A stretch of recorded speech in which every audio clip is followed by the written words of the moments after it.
so quit. When it hurts to stand, when it hurts to grip, when it hurts to lift. You're gonna make it out. You're gonna make it out. You're gonna make it out. You're gonna make it.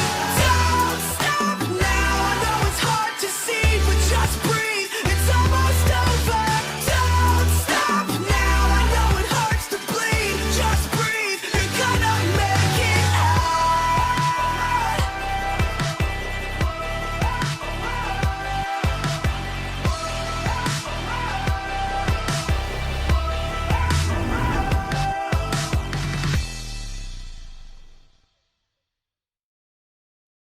New from VCS English, it's the Yulwei announcer pack.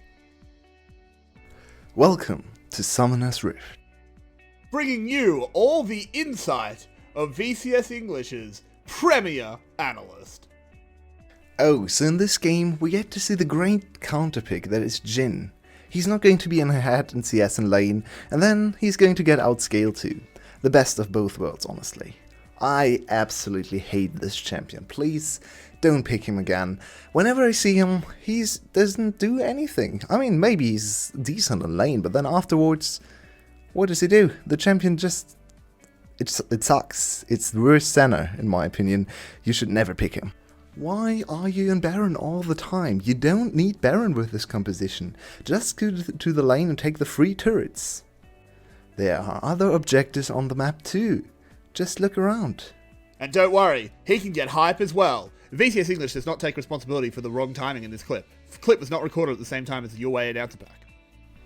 Double kill. Triple kill.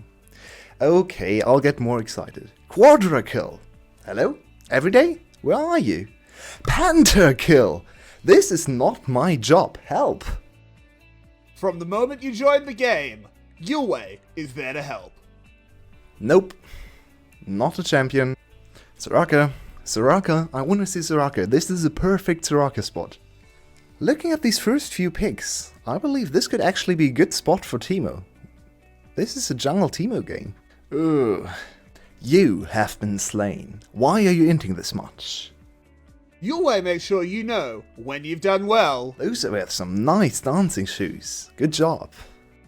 and when you've done bad. Ugh. Oh no. We saw that. Good dodge. The Yulwei announcer pack will be coming to you soon for the low price of $49.99 plus shipping and handling.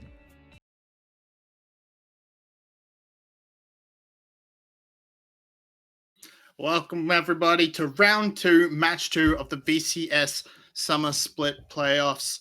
Yesterday we saw Garm falter at the hands of Team Flash after a grueling 5-game series, and now we get to see who will join them in that battle for the final spot in the finals and that second spot at Worlds.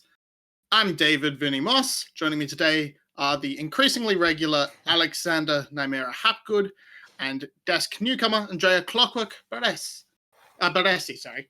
Yeah. How are you guys? Doing all right, dude. Doing all right. Increasingly regularly. I'm just starting to just grow my way in there. Increase my roots. Hope you don't mind. Yeah. Newcomer, but pretty excited here. Now, all right. So yes, Nymaera, we know who you are. LJ 𝗀𝗃. You have a trash waifu. But Clockwork, you're brand new. Give us brief introductions to who you are. Okay, so I'm an armchair analyst from Italy, and I have started taking a look at VCS more or less in 2017, 2018 with EVOS and GAM at international tournament. And up until last Worlds, I was not really impressed. I was low-key disappointed by Vietnam teams. But then You did so well. our Lord and Savior Puppy led his eye on the eastern lands of Vietnam. So I knew that was the moment to follow the secret fam, as you can see.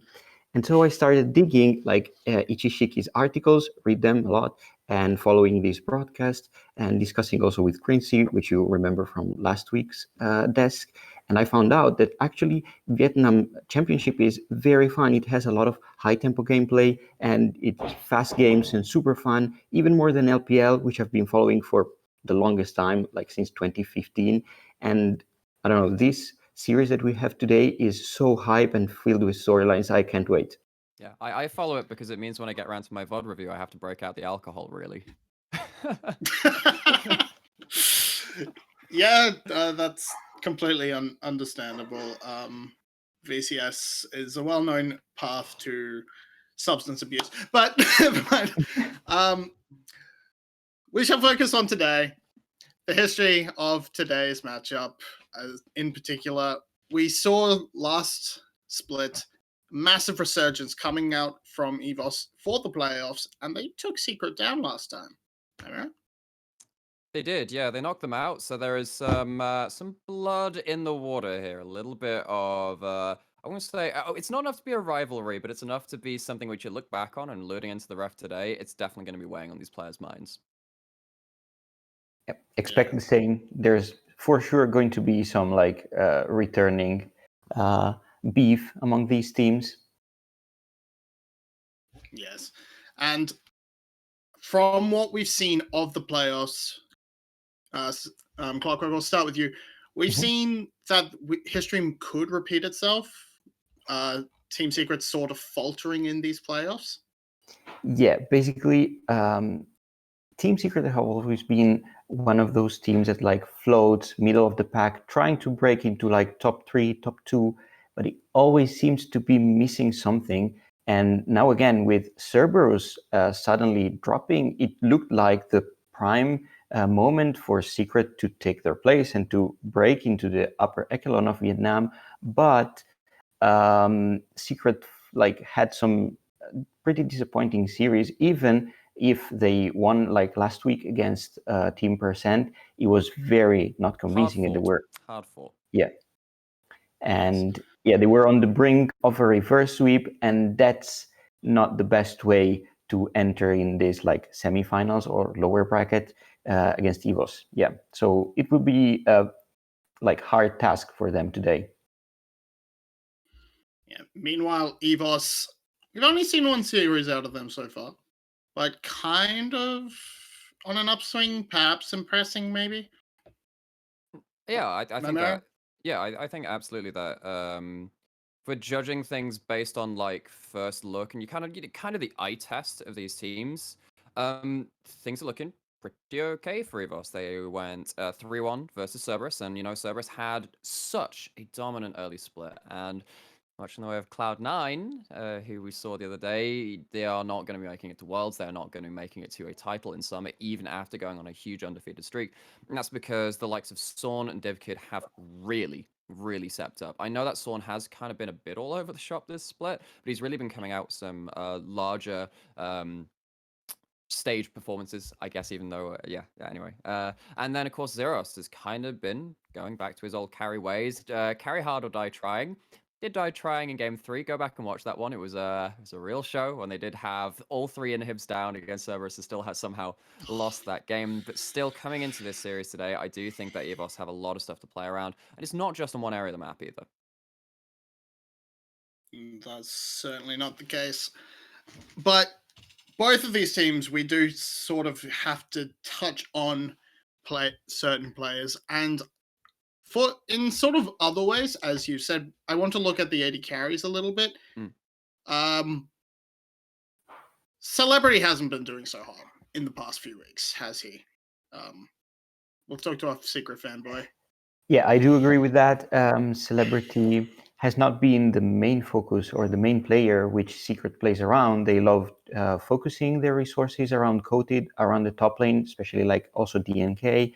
And it feels very often that Celebrity is kind of left out from the scheme. And most times he just like overextending in lane and ends up being punished or mispositioned in team fights. And he was like a star player for the team, but at the moment it has to show up. he has to show up and show that he can be once again a reliable point for the team and not like weighing them down.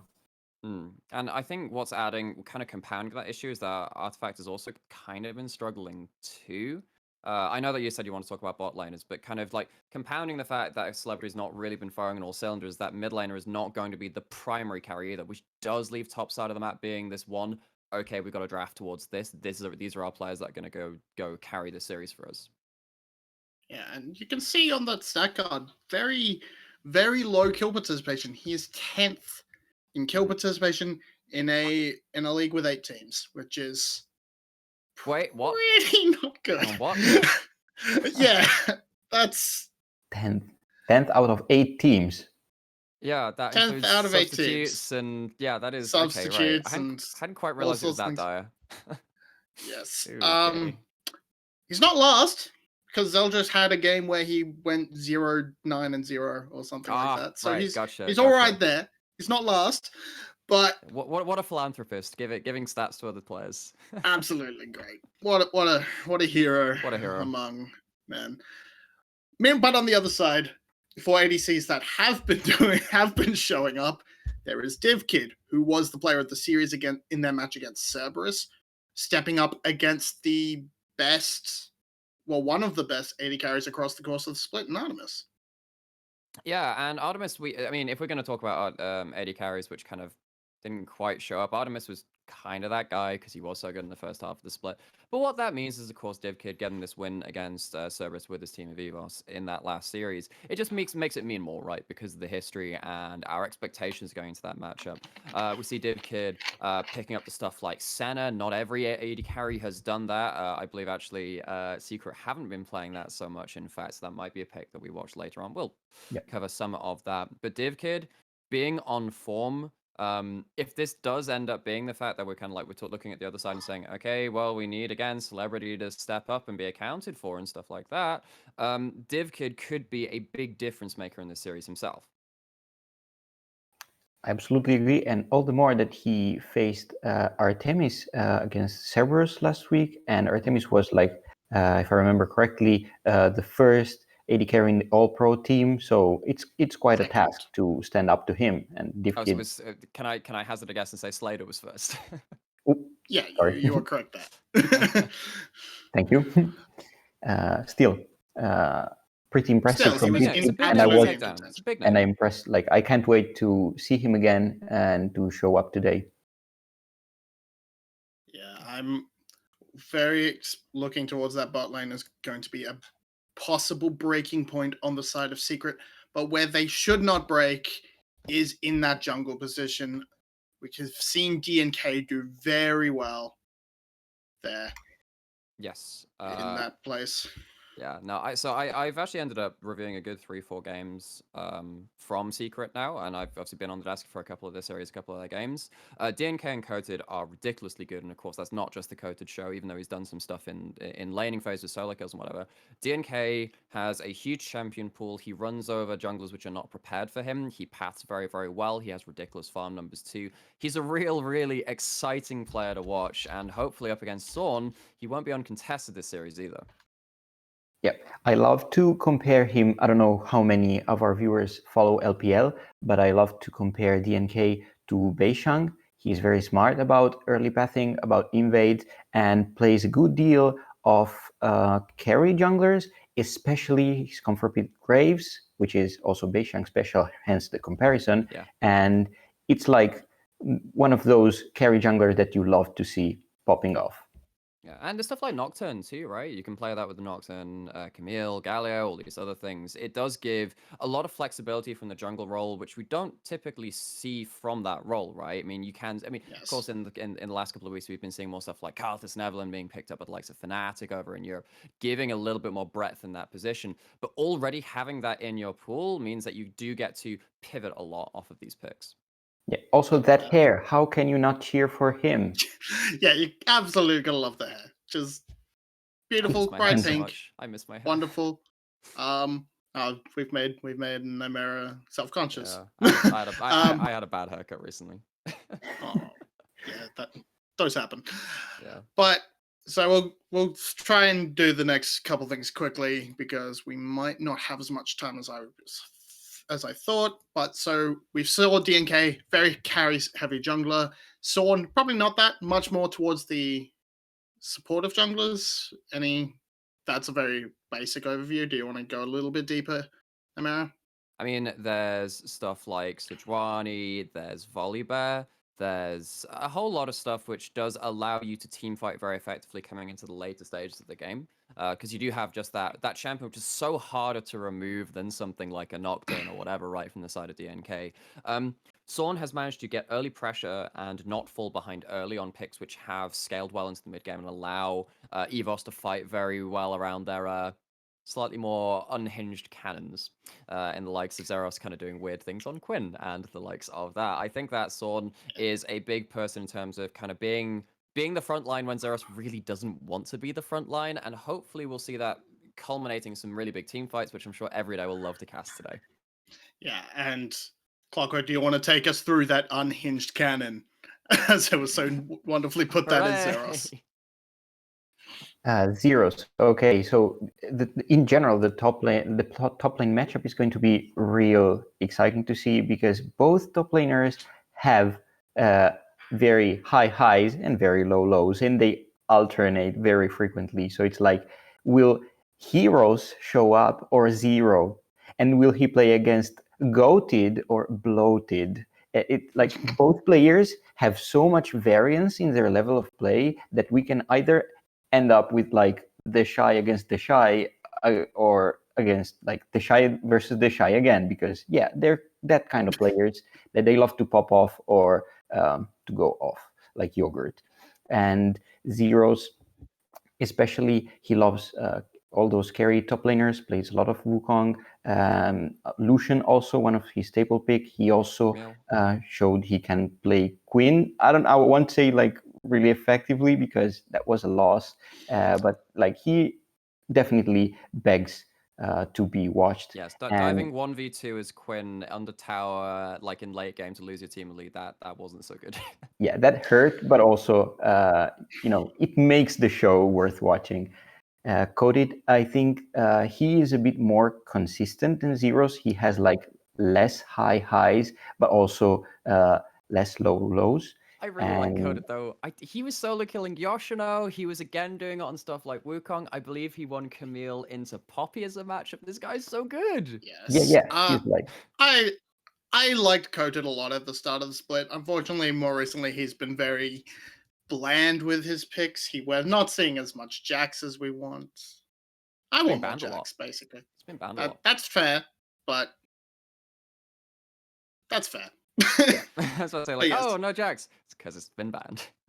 Yeah, much of 𝗀𝗫 dominance has also come out of very good coordination with DNK. So I would like to see if Soren can like keep DNK in check and isolate the Zeros against 𝗀𝗫 matchup. That would be lit.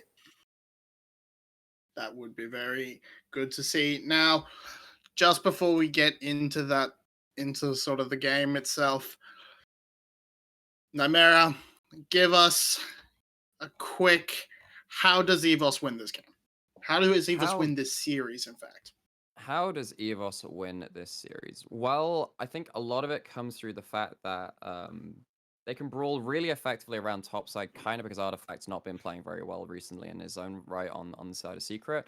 And what that means is that the 3-man unit, as opposed to maybe the stronger 2-man topside unit of Secret, will be more effective for EVOS throughout this series. And if the bot lane is kind of still on that same amount, on both sides being on the same form that we saw them in the last series, that's probably going to be weighted towards EVOS as well. So just pound for pound across the map, EVOS are playing better than Secret right now, and hopefully just that current level of form will carry them through in this series. And Clockwork, give us the same for Secret. How do they overcome the Tigers? Okay, so their best plan has to be avoiding team fights, especially late game, and stick to their plans about focusing on the side lanes, especially with 𝗀𝗫 and Artifact that can deal with a 1-3-1, like set up a 1-3-1 very well. And you cut out a little. Code See, sort of this is cut why out a it's little bit. divine intervention saying that Secret cannot win this series. So therefore, as the only remaining argument, EVOS are winning this, right? That's how it works. It seems to be the case, but as we do have stats up, we can just quickly run over those. Maybe give him a chance to talk when he comes back. We see not a very statistically strong early game out of EVOS, which seems a bit weird in the sense that they don't have very high objective control. Well, But- when you're picking stuff like 𝗬𝗺𝗺, that kind of happens. You know, a lot of the time with EVOS kind of comes, it's about surviving through to a point where you can fight very effectively. When you're playing stuff like Emil, playing 𝗬𝗺𝗺, that becomes even more important because you're level 6 spikes. The fact that you do really well on 2-3 items means that you do have to seed early Heralds and Dragons sometimes. Of course, some of that comes from playstyle as well. I'm kind of generalizing a bit, but we don't have the most time in the world. Okay. Okay, Clockwork, you're back. Where did I drop? So you ended up angering the VCS gods by trying to argue that Secret will win, and then they cut you out. How do you feel now about EVOS winning? Okay. I was trying to. Yeah. Okay. So I'll try again. Okay. So basically, Secret will win by focusing on side lanes and 1-3-1. Don't get baited in team fights that EVOS likes to do. Also, give 𝗬𝗺𝗺 a safe matchup that he cannot fall too far behind or overextend. Something that he can be safe on and participate. Still, making the map bigger than EVOS would like is the way to win for Secret. I can definitely agree with that. Pull them apart. Yeah. Divide and conquer. So with that said, we know sort of how we are hoping both teams will play around as in sort of win conditions. Let's go to the spicy bit. Let's go to the predictions. Who do we think is going to win? Now, May I start? Okay, so soon. We'll start with Clockwork. Yeah, go for it. Okay, so I'm a Secret fan. Won't lie on that. So I will cheer for Secret throughout the whole series. But recent form and players, how they're playing and styles and so on, the matchup makes me feel that it will be an EVOS win 3-2. Okay, right. Guess it's EVOS. my turn now. Nymaera. So you know about that whole angering the VCS gods and predicting Secret are gonna win? Well, I think Secret are gonna win. I think it's gonna be 3-2 to Secret. I think that their series against 𝗬𝗺𝗺 rightfully raised a lot of issues. I think their series against Flash raised a lot more issues which have still not been answered as well. I think that in this matchup in particular, though, I think a lot of their issues around Artifact will not be as apparent. I think that TH is not necessarily the most dominant laner, and it means that maybe some of the skill matchups he picked against 𝗬𝗺𝗺 would not end up being quite as disastrous in this kind of game. So I think that Secret will be able to stabilize, particularly around that mid lane, which allows people like 𝗀𝗄𝗏 and DNK to just show off how good they are in this series. So I think it's going to be 3-2 to Secret. I am obviously more aligned with Clockwork, going for that 3-1, but I'm for the side of EVOS, but clearly our casters disagree with me. Oh no, the one Clockwork's time gone of again. the year where yes. Yeah, camera's kind of stuffed right now because we've had a bit of a technical difficulty. You can sort of see Everyday's ear. Yeah, I'm gonna throw it out there. It's probably not the Secret thing at this point. It's just anything which Clockwork is saying has just angered the VCS deities. Yeah, the VCS deities are apparently just as split as we are on the broadcast team, even though our desk leans towards the Tigers. Overall, we're leaning towards the Eyes. So the Eyes have it. So hopefully we will be getting into the draft very shortly to see who actually has it. Us or the Eyes or hopefully we have Clockwork coming back too to bolster our analysis. It's like, wow, what's this pick? Is that it's a woman with a large gun? Is that the 𝗀𝗏𝗺 champion? Yeah, hopefully, because I've had to turn off my analyst brain to do the hosting job today. Oh wow, man, my analysis brain never stops. Yes, that's why we don't ask you to host. Wow. Okay, all right. So I won't be back for next week. There is no Yeah. next week. There's next week. No, There's maybe, next week. yeah.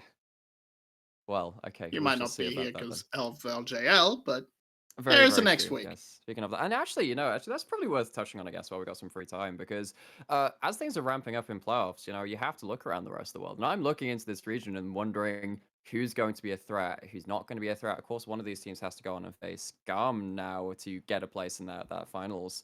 So yeah, with a big enough performance today, you can really start making some of those other regions, PCS, LLA, which just qualified today as well, really start making them sweat. Yeah, you definitely want to maybe say to the world, we have our playstyle, and our playstyle could be better. Could be. We do not know it's how certainly gonna playstyles match up. It's certainly going to catch some teams unaware. In fact, you can see it in some microcosms within regions themselves. So I've seen it in my own region of the LGL, which I cover in the similar manner to which you guys do. Of course, you guys inspired us a lot to do that. So yeah, you guys have been really, really impactful on the VCS English stuff. So we see it with teams like CGA, Crest Gaming Act, over in our region. And we see it with teams just taking the unexpected fights, fighting whenever. And of course, that's a VCS special. Speaking of the VCS special, we got ourselves a draft. Yes, we absolutely do have a draft thing. Thank you for the throw. I mean, taking my job as smidgen, but whatever. We will carry on without Clockwork for now. We see the draft coming through. We see sort of targeting these frontline picks on the side of Secret. Do not want EVOS to have the Galio option. Do not want them to have the set. EVOS, take it. Never mind. They, another they VCS special. Yes, they screwing don't up want us to draft have a phase. client. I'd say, yeah, okay, right. So that lasted a very long time. This is the classic. I have to say, the best broadcasts I've ever been a part of have had somehow some form of technical difficulty. So this only signals good things. No response? Okay, all right, moving on. No. The signals good things on our end. Unfortunately, our end doesn't get to do a whole lot when there's no their end. Right. So, yeah, it's like it's a rope just dangling into the abyss. We don't know where the other end is. It's somewhere. You just can't tell.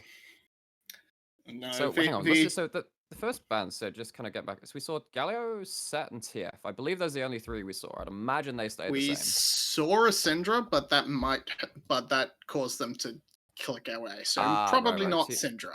Too much unleashed power. Gotcha. Very aware. Yes. Okay. Okay. Clearly, we thought the bands they wanted to pick the Syndra as we lose Clockwork again. It's proper. So at what point do we say that it's not running like Clockwork? No. Okay, right. Well, we've said everything today we've is. said it. Okay. You just said it, man. So yes, we definitely are not running like Clockwork. I mean, we might be if it's Clockwork put together by another watchmaker. It's hard to say. Yeah, I know nothing about watches or Clockwork. I just use my phone. I don't even have a watch. So I'm really trying to throw something to you here. I'm trying to get something going. I know. I'm sort of trying to. I guess we're gonna have to go to the teams again. We'll talk about the teams. Absolutely. We saw a good number of mid lane bans in our first few bans. We saw a potential 4. So we do have to sort of bring up the fact that only one of these teams actually has a mid laner, and that is what's its face? Secret.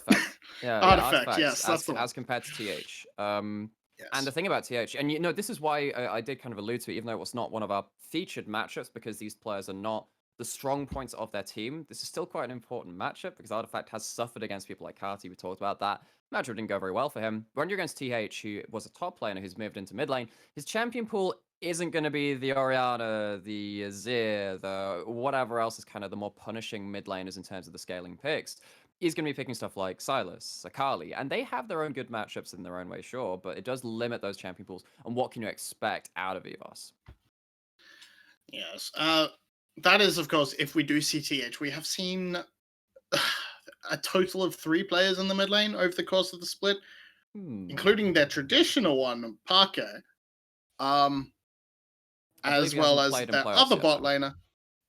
No, we've only seen TH in playoffs. That is true. And since we are taking time having a bit of issues right now, we will just quickly cut to a video that our lovely Yulwei prepared for us, and hopefully we might end up cutting that short to come back to draft, but we will see. Yeah, keep your eyes peeled. Take it away. Welcome to In Hindsight, Episode 6. In this episode, I want to discuss late game objective trades around Baron. Last week, one of the craziest and most unpredictable series took place when EVS and Cerberus met in round 1 of the losers bracket. The first 3 games all went to 35+ minutes and featured a ton of back and forths, Baron throws, and interesting decisions even the famous Dignitas vs Renegade game would be proud of. More often than not, the team that looked like the clear winners actually ended up losing the game. Let's dive into some of the late game decisions that were made by the teams.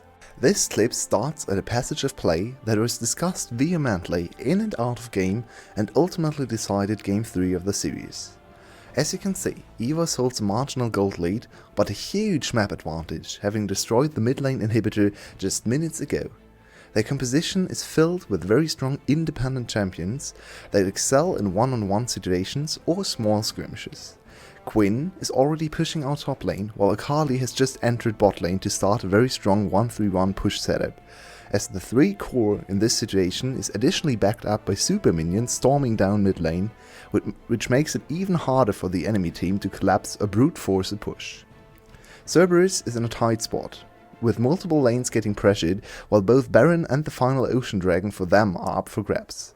Pushing in mid lane against super minions will buy them some time to rotate into other positions until the inevitable pressure from the strongest of minions will force them to recall and put themselves in a numbers disadvantage. As soon as EVS spots Cerberus trying to force a play in mid lane and thus extending very deep into their territory, TH makes the call to TP top lane in order to assist Zeros, threaten the inhibitor and maybe even Nexus turrets much faster. Here is where this situation gets fascinating. EVS holds all the trumps in their hands. They have constant mid pressure, just evaded the last ditch engage from Cerberus, and are very close to killing the turret and inhibitor in top lane.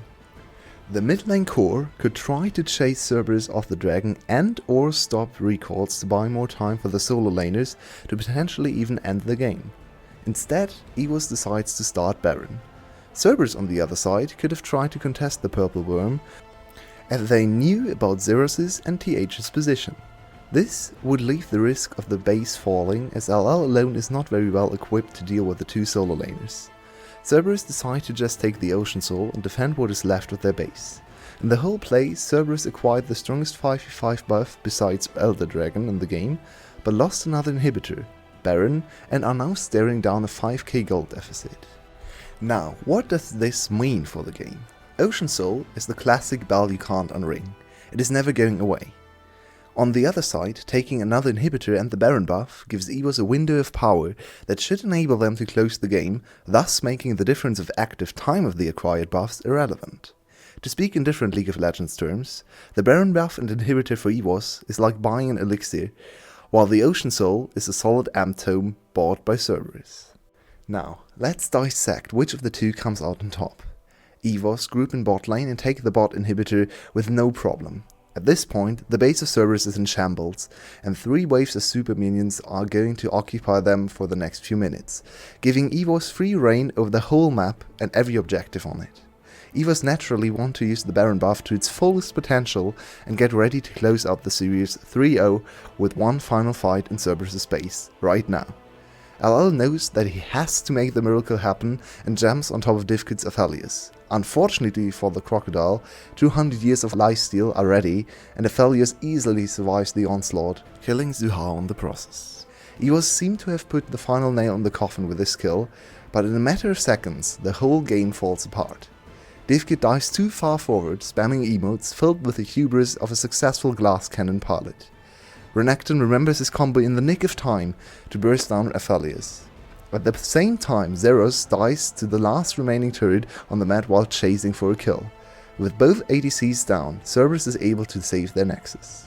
2 minutes later, while the elixir is worn off, the amp tone still is just as effective. That being said, 𝗲𝗏 is once again able to storm into 𝘂𝗏𝗺's base and raise every single inhibitor.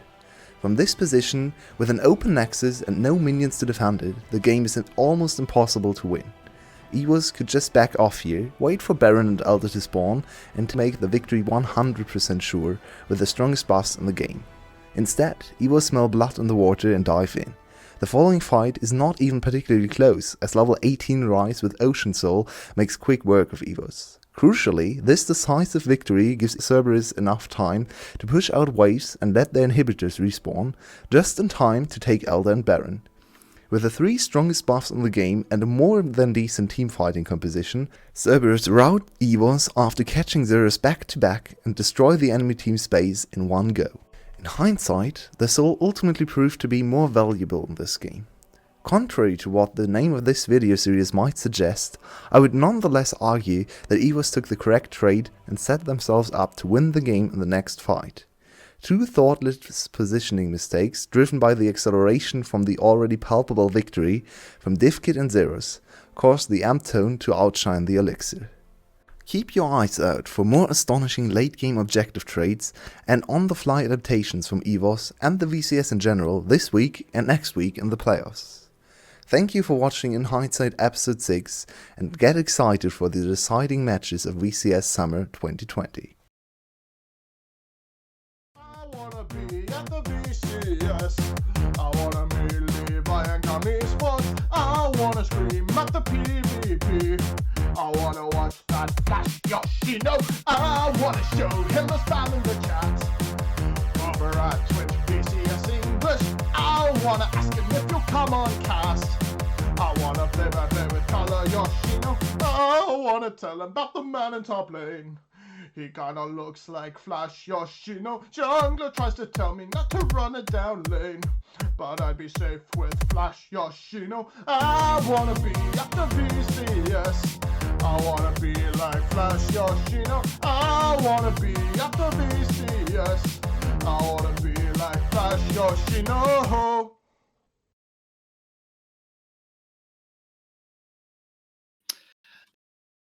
So, with that, we still have no idea where the draft is, nor do we know where Clockwork has gone. So, I'm very sorry from us, but we are going to quickly go to a break. Shout out to Flash Yoshino, though. Happy birthday.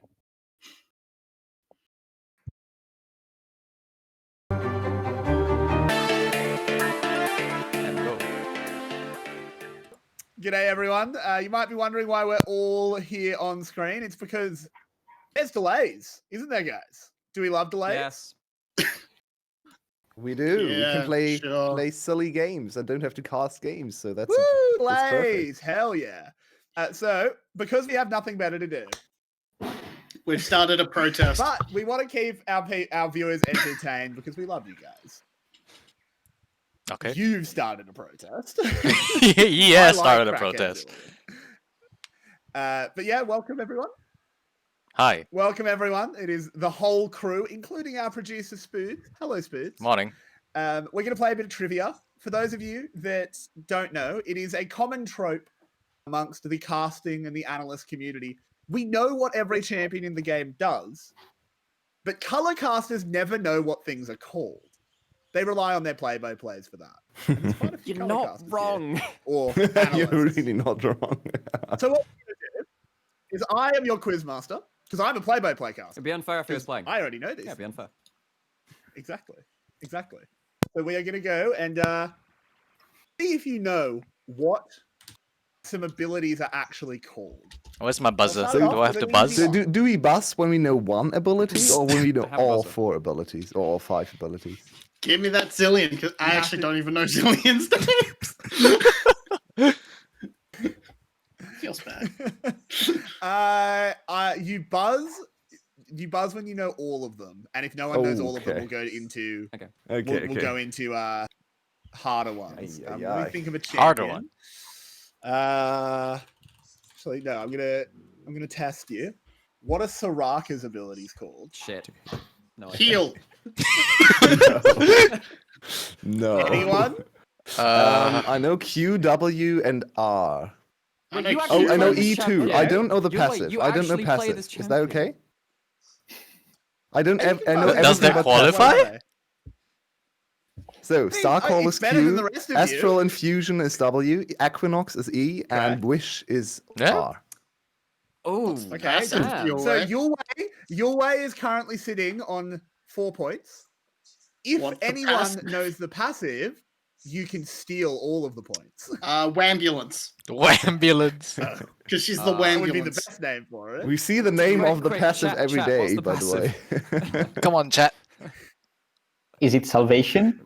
Yeah. It is salvation. Stolen. You better not have cheated. Ruined. Don't cheat. But that is so yeah, it is salvation. I'm pretty sure I it's say there are wambulance. points. I don't think we're actually. Get your fake internet. Also, Starcall No. is the Q. Soraka is a little bit unfair, I have to admit. I was about to say Well, I know, I picked- intervention. I was about to say intervention, but then I remembered that Kale's ultimate is intervention. Yes. Divine intervention, yeah. Divine intervention. Close. I know all of I haven't played the Lilia's. game for like 1 full year, and I haven't read any like champion names, skills, and so on like since. I know. That's why these are fun. I'm now tracking points. So it's basically the person who gets everything ends up getting all 5 points, right? And if we Sure. fail to, I guess the That- remainder go to the person that got the ones which. I think the way we should do points is you get 1 point for each ability that you name first. That's Okay. the easiest way Okay. to do it. Probably the most. Okay, all right, So Yulwei got 4 and Clockwork got 1. right. Okay. What are Warwick's abilities called? Oh. Howl. Blood Keeping on the Soraka thing. Hunt? No. Let me put on my special Buzzy. glasses. Infinite Duress is the ultimate. Oh crap. Ah, Yeah. Okay. Is it correct. actually? Hang Infinite on. Duress is. Huh. Infinite Duress is the ultimate. Okay. And, Man, I played so much Warwick in the last month. That's it, Warwick. kids. Blah, blah, blah, blah. Something blood, yeah. Yeah, Blood blood. Trail? So- No, the Blood so Trail the is what you prob- drop, but The reason I don't know anything about Warwick is that I used to play in my university series, and the one time I got Ari, the entire split, national level, my jungle picks Warwick and goes 0-13. he's an awesome champion, man. That's it. Warwick is Yep. amazing. Awesome I'm not, champion like, guys, I'm until not, it hearing, goes I'm not hearing ability names. until it dies. 'Cause at we level don't 1, know then them. Level 2, then level 4. Bite. Is it called bite? What? Is it You actually crunch just the bite? dark type move, which is Just bite. Crunch. He's a dark type. He is crunch, obviously. I don't Yeah, know. I don't Things know. I'm No, pretty sure that so just got one. if you all give up, Yeah. no, that's wrong. It's not Trail of Blood. Trail of Blood is what's dropped. It's the Yeah, actual ability is called indeed, Blood indeed. Hunt. It's I said blood hunt W- Did you? ages ago. By the I'll way, give the one. Vietnamese Sorry. timer just put on 10 minutes again. Haha. Yeah, what That's a going surprise. very well. We're ahead of the Oh, game then. We're no. ahead of the game. Oh man. Well, we can play for a while. Eh. We filled a 2-hour pause doing this one. What's the Side, Q called? side So, gets 4 points. Crunch, the sniff, answer- whoop, and wee. No, so the actual Perfect. abilities, his passive is Eternal Hunger, Oh yeah. Jaws of the Beast, Jaws of the Beast. Blood Hunt, Blood Hunt, and Primal Howl. Some edgy crap. Yeah. Oh, Okay, I wouldn't have. Yeah. I didn't know Eve. The other ones I just saw on a guide, so I should have known. right. So Yulwei is still very much in the lead. He's too good. You're How do you way stop smarter. this Smart big boy. brain? All right, Singed. Poison Oh, trail. Flip, flip, flip. No, Flip. you got to buzz in. You got to buzz How in. do you and buzz? name as Ape. many as you have. Eep. Ape. Why do I not know I any of heard these? Vinny first. There's poison I heard trail. Vinnie Yep. Goop sploop. Something adhesive. I can't remember the first word. You got to get. You have to get the completely. whole name. We'll get back to that then. There's fling. Yep. And It's just called Fling? Seriously? Yes, What it's the just fuck? called Literally Fling. just called Fling. Yep. Good naming. Chemisters something, I think, is the or is it Speed, like speed trail for the passive. No, okay. I think chat's got it right. Mega adhesive. Albazin for the Alright. tonic. Is it for the ultimate? Is it some kind of tonic? Some kind of tonic. So this is why I'm a little bit afraid, because it might be something different in other languages. So some Right. people might be at a very disadvantage. But Yulwei did buzz in. What are you saying?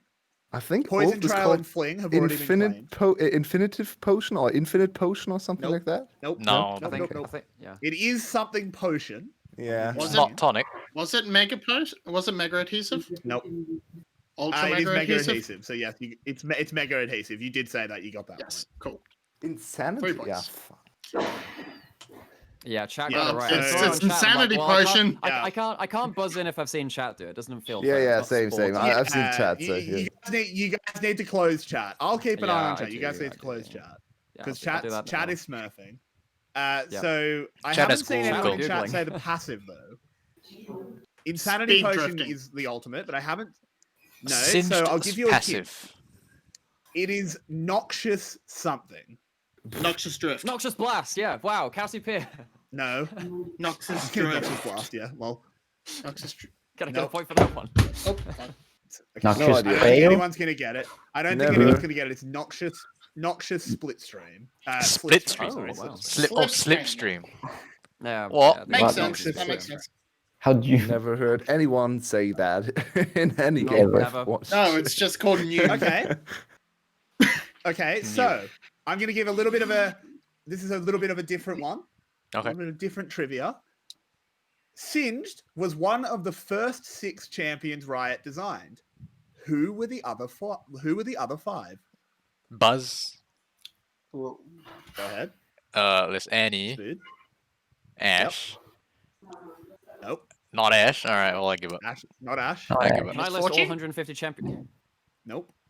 Cl- It's not Clearly, the necessarily first one was Elite, released. right? It's not necessarily the first 6 released. It's the Right. first 6 that were designed. I was get. Damn it, I buzzed. I was gonna say Sorry. Rise. Go ahead.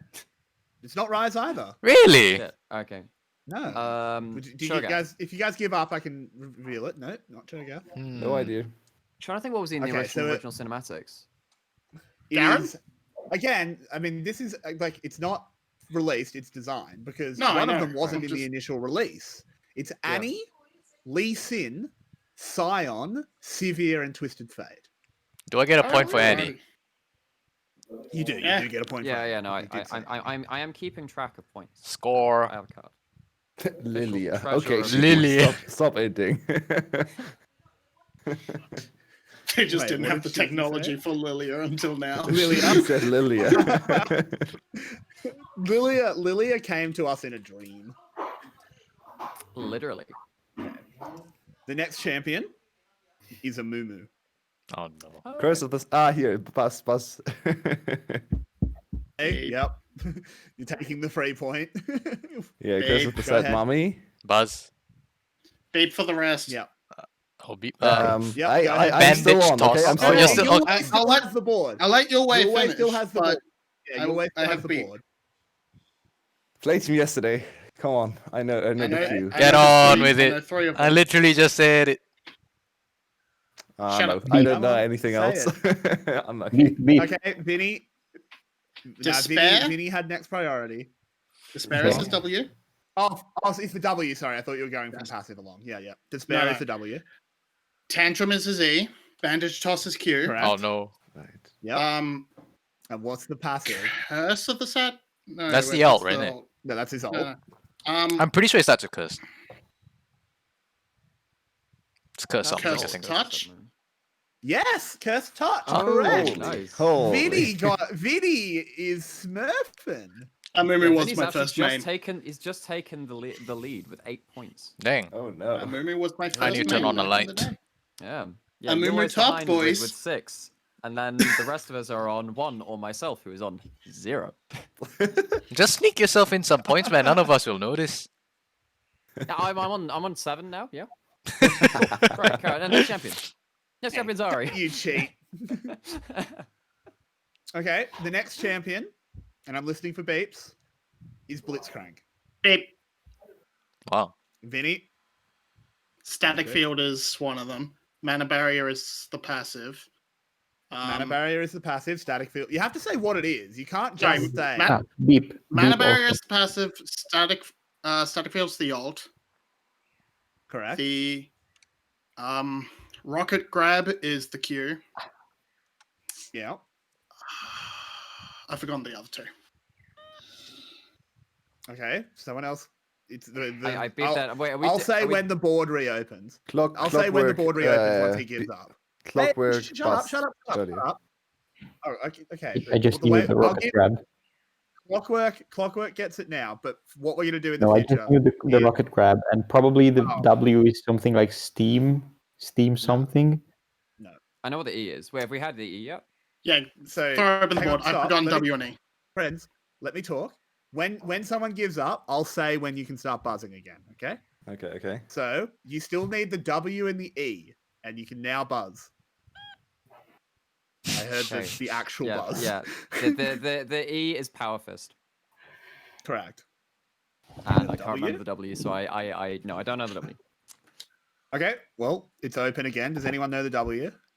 I'm too tiny brain for this. I just press buttons. Rolling Golem. No, it should be. That'd be Oh, really Beat yourself Golem up and then gathers slow no. yourself down. Weird It ability is- that doesn't okay. do much. So no one gets a point for that one. It's overdrive. Right. Okay. So I'm only going to let 2 points from this next champion, Sure. and you'll know why when I say the champion's name. Lilia. Only her passive and her Q. Oh shit, no. Okay, Yeah. another. Big Oh, and- passive and Q. Okay. All right, so you can buzz now. I don't even know which abilities are what. Okay. Nymaera. Okay, so it's Dream Dust and Blooming Burst. Blooming Blows. Wrong and wrong. Blooming Blows. You said Okay. blooming burst. Nah, you can have Um, the Q, but you got the thank you got you. the passive wrong. We got. He's got a Alright. point, boys. Hey, hang on. I got one last round. I got the so- Power Fist. So we need the Lilia's passive name. Something of the shillelagh? I don't know. Anyone?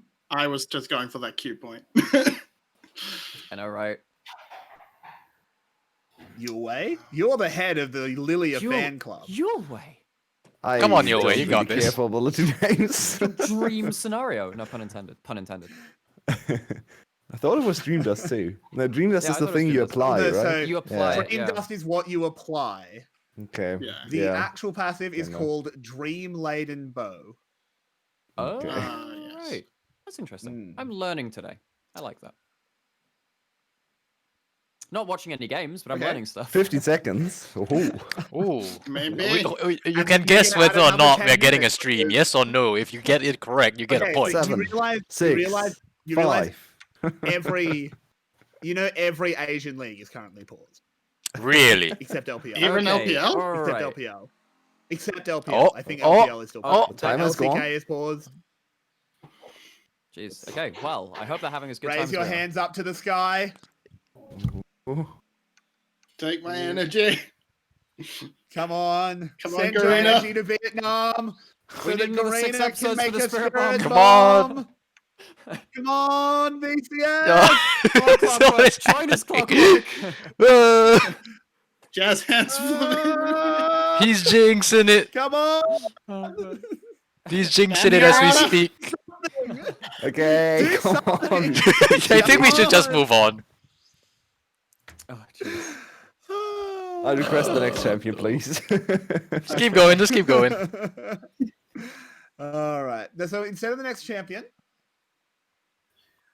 I'm gonna say you have to name every monster that appears on Summoner's Rift by what they're actually called. beep. Go ahead, Vinny. There's There are, Grom. and just for the record, there are 1, 2, 3, 4, 5, 6, 18 of them. Yeah. 18 points up. What? Do we are the elemental dragons counted as separate? Yes. So we won't count those. So there are 14. 15. Okay, so there's dragon. Yeah. Elder dragon, I assume, is in that as well. That's in that. Yeah, that's it. Okay, dragon, baron, Nasha, Grump, Yep. Krugs, Yep. Red Brambleback, Yep. Blue Golem. Wrong. Wrong. Yeah, I know Okay. the blue Lost one. the board. No. You're wrong. So no, you lose the board when you get one wrong, because that's how we're Beep, gonna do it. beep, beep, beep, beep, Beep. beep. I He's should not have opened it yet. clarified for. I heard. Do- It's true. I haven't opened it yet. So Do I You get can the now points that buzz I in. listed? Beep. Or? yes, you Beep, get the beep. ones you got. Beep, beep, beep, beep. I think I heard Yulwei first. Yeah. Damn it! So Go we ahead. haven't had Raptors. I'll take that easy That's point. They're not called Raptors. No. They're not called that. They haven't. They. It is a two. They have a two-word They- name. they- I'll give you the chance to redeem it yourself. Okay, one whatever. chance Blue to do that. Sentinel. Beep, beep. No. You have to. No. You have to get Raptors right. Right, get If you can't get Raptors Raptors now. right, you lose the board. Okay. Do you know what the Raptors are actually called? No. Yes, I know. You lose the board. You lose Damn the it. board then. So, Vinny and Yulwei are out. You can now I buzz in. knew the Beep. Raptors. Beep. Beep. Is it razor I beaks? think I heard. No, not Razorbeaks. That's old. No, it's not Razorbeaks. Wait, what? not When did that change? It's obviously Raves. Come I on, don't know. guys. It's not Razorbeaks. That got It's changed. I chicken. thought it was Razorbeaks as well. It's not. Or at least Not according to the Wiki, Razorbeak. it's- Okay. Right, who's got the ball now? It's between you and Spoods. Nymaera, I So believe. I think Okay. so. Go ahead, Nymaera. Okay, so there is the ancient Krug. It's one we've already Correct. mentioned, yeah. That was already done, but correct. No, there are Krugs, but then there's ancient Krug as well, which is the bigger one. True. Mm-hmm. Okay. Yeah. Rift Scuttler. Yep. And it's monsters, not minions, right? As well. But are minions not It's included, or is it monsters. all monsters? We've no, already no. had. They're So already had, basically jungle cats. Yeah, it's camps, 𝗏𝗏𝗆, Correct. and then Blue Sentinel, Correct. which is sorry, Yulwei, I did steal that one. And wait, what was the? Mhm. And then oh crap, then there's the thing. There's only a which got couple wrong. left. Yeah, now I'm trying to do process of elimination. So Rift two of the Herald? ones Rift you're Herald? looking for, Rift Herald. Two of the ones you're looking for is so Yulwei got Raptors, Yeah. but the big Raptor has a different name. It has a more descriptive name. Does it really? Yes. Mm-hmm. Come on Yeah. now. Come I've on. just looked it up, so I'm out. But It does. when did they stop being Razorbeaks? Fuck. I don't know. I don't know. Why would that happen? No, I know I can't name that one. So I'll Chicken let you rice. Okay. The big one is the Well, chicken, the chicken small one is rice. the rice. Spoods, you can get 1 point if you know what the big Raptor's called. I don't bloody know what the big raptor's called. It's ancient raptor. What do you No, it's a crimson. It's a crimson Raptor. Why? What? Are they That's a not bad all monster or crimson? something. I thought they were still Razorbacks. Yeah, I Yeah, thought I that's thought what they were Razorbeaks, Rays. yeah. They're not. Well, Rude. For today a we for no learned. for no points, but just a bit of fun. Why is Baron Nashor called Nashor? Roshan. Because beep, it's- beep, beep, yeah. beep, beep. It's Oh. like from Dota, right? Yeah, I'll give it Yeah. to Clockwork because I know he's a Dota fan. Yeah, I'll give him Yeah. a 0 point for that one. Cool. Okay, that's written down. Okay, Yeah, thank you. I it is. appreciate You are correct. It's Nashor. Based that- off Roshan. which is, the Roshan. Roshan is the Dota Roshan. equivalent. So it was named after him. Okay, I need to think of another champion. We'll go back to champions because that was a mess. It was. Yeah. Okay, so- All right. Ooh. Also, like BCS and 𝗚𝗏𝗆𝗏 are paused in the same way as Vietnam. Yeah, Yeah. There's an It's issue. like- An issue with. There's an Thank issue. God with, LJL isn't on today. Wow. Okay, so the next champion is 𝗲𝗏𝗀𝗏𝗁. You can now Yep. buzz. Yep. I heard Shit, I did Nymaera I was did it too first early. by far. I thought I you're did it first. earlier, if I'm honest. You're Okay, fine. cool. Yeah, go so Nymaera. that's Okay. No, it didn't come in early to Indestructible. me. Indestructible. Is the W? You have to say what it the is. ultimate. You Sorry, can't- sorry, you it's have the to tell W. me It's the which ability W. you mean. Death's Grasp Yes. is the E. Correct. Realm of Death is the ultimate, Correct. which is not Death Realm, interestingly. And then Obliterate is the Q. Correct. And I cannot name the passive. Beep. Your way. Darkness Rise. Oh, that is. Man, feels so obvious now. Oh man. Well done. He's too good. What do you want to do? He's too good. You can see the brain bulging out of his skull. Yep. He's like for a what- bonus point. For a bonus point, there's 2 bonus points up for grabs. What is Mordecai's hammer called? No. You're not going there. Donkey Boy. Yes, I am. I believe he is called Bonky Boy. Okay, I'm sorry. He says it. This is not obscure lore. He says it. I you don't. play I it, don't play with sound on half the time. Same. It's your fault, isn't it? I listen to my Ari voice lines, and that's about it. Wait a minute. I'm also You pretty got sure the it's Ari one death of the noises on Pentakill loop. songs. I think it's also one of the Pentakill songs is named after. Oh, I think. I'd have to Beep. check that. Is it death? No, it's not that. Go It's ahead. death mace. No. Not is it? Okay, it's I don't know It's why I thought it was. Nightfall. What a boring It's name that would Nightfall. be. I know, right? Nightfall. Okay. it's Nightfall. right. But you know, can you really put it past See- Riot's lore See, team? I know that as like a Halo mission. Yeah. I know that is the thing that happens Okay. every day. And if you're gonna whinge about me going into obscure lore for points, No, no, this that's has fine, I'm learning 5 stuff, points I'm learning attached. I will give you 5 points if you get this. What is Mordecai's real name? Oh god, it's Beep. some weird thing. It is. Hide It them is. all. It is Tom Everyday Newing. How we are That graced by is. his presence.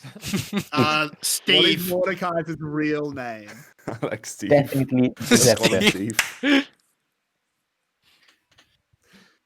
Okay, none of you are gonna get it. It's 𝗀𝗄𝗏.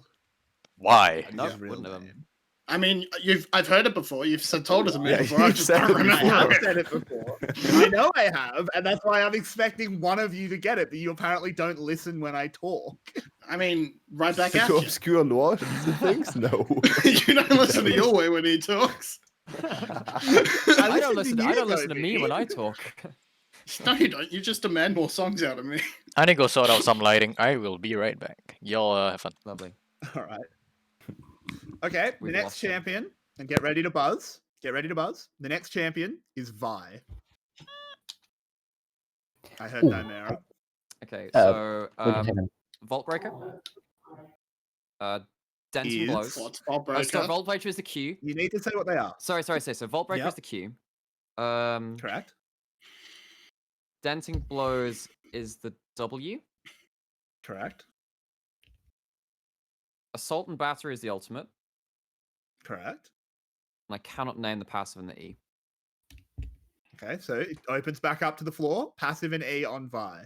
Big gloves. No. Punch and get No a one shield. knows it. No, fuck what? No I one have knows not the E. The E seen. E has a really iconic name. No, So her I'm sure it does. I passive just is can't. blast. Her passive is blast shield. And her E is Right. excessive force. Yeah. Yes, yeah, no. That makes Oh. sense. Actually, a Yeah. fairly iconic name.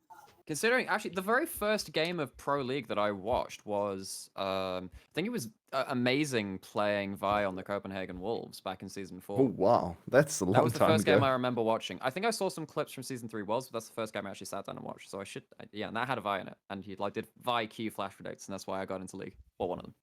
So thank you, amazing. You did okay. Nice. All hail the Trivia about Stuckenschneider. Nymaera. The next champion, get ready to buzz in again, is 𝗀𝗏𝗏. He's quick. He's quick on that buzzer.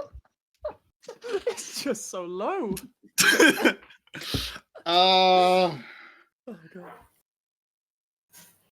Crap. Nymaera, you buzzed. I heard you first. I didn't hear Vinny. Oh, Me? Oh no, If no, no! Vinny I buzzed, didn't buzz in. hear I didn't it. buzz in. No! It was Vinny Oh, with his one. Oh, Vinny, that was That's what I'm Vinny's saying. thing. That I'm was saying it's Vinny's thing. Vinny's, My yeah. mistake. I'm sorry. I was I'm like, wrong. Sorry. Go ahead, Vinny. Go ahead. Vinny. Yeah. Okay. Yeah, I'm wrong. Yeah. Go ahead. Malice? One of them? Malice is the. Oh, No. You have to be able to say which one it is. Malice is the W. No. No, And no. you've lost the board. I've He's forgotten. thrown it away. I thought I had it, but. Away. Go ahead. Ah, Fear beyond death is the ultimate. yeah. My mind blanked on the ultimate, which is why I buzzed in. What is the W called? Fuck. I'm stupid. I knew this. Hi. Beep. Well, I don't know the names of any other ability, even though I play a lot of Urgot. I know. Is I know. the One. Q Okay, already Clockwork. is already the Q Clockwork. already been named? No, No, only the alt has been named. Okay, is it corrosive charge? Correct. Oh, yeah. Ooh, Wow. nice. Correct. The Q is corrosive charge. We still need the passive, the W, and the E. Okay. I've got the E. Yep. The E is disdain, Correct. and I cannot. Wait, is the W Gatling gun? No, that's 𝗘𝗀𝗄𝗆. Oh, No. That's Corky. he is actually just a small yordle within a octo-legged suit. Yep. I still don't know what Okay, champion well, we're doing. I got. we're doing Urgot, and you have the sole possession if you want to go for his passive and his W. Everyone else has given up. Yep. Had a crack. Wait, what? His Q? No, his No, W. no, and no, his no, passive. W. Listen to every day. Come on. Why would I do that? I have no idea what they I play Urgot too. His All passive I'll is say- echoing flame. All I'll say is bring Oh, back right. hyperkinetic position reverse or whatever it was. Oh yeah, that was such an amazing ability. It's such a meme. Come I on. loved it. Love it.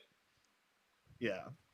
So W. so it's echoing His flames W the is passive, and purge. the W purge. Yes. Yeah. Oh yeah, yeah. Man. Damn us for being color casters. All right.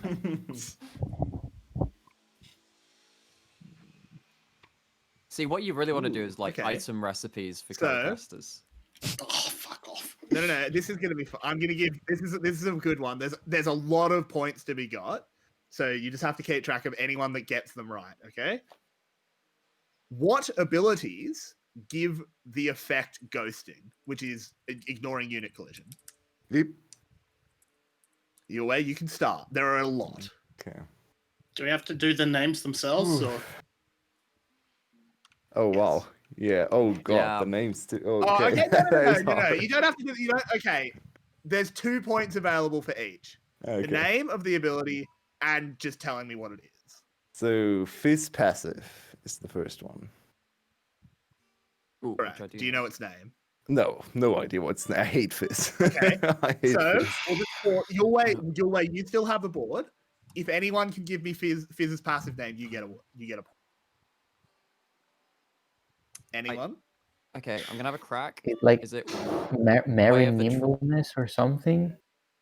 Kind of similar no, to no. that. Ghost. No, in that case, I don't know. Trickster's Nimble- nimbleness? It's Nimble Nimble Trickster? Fighter.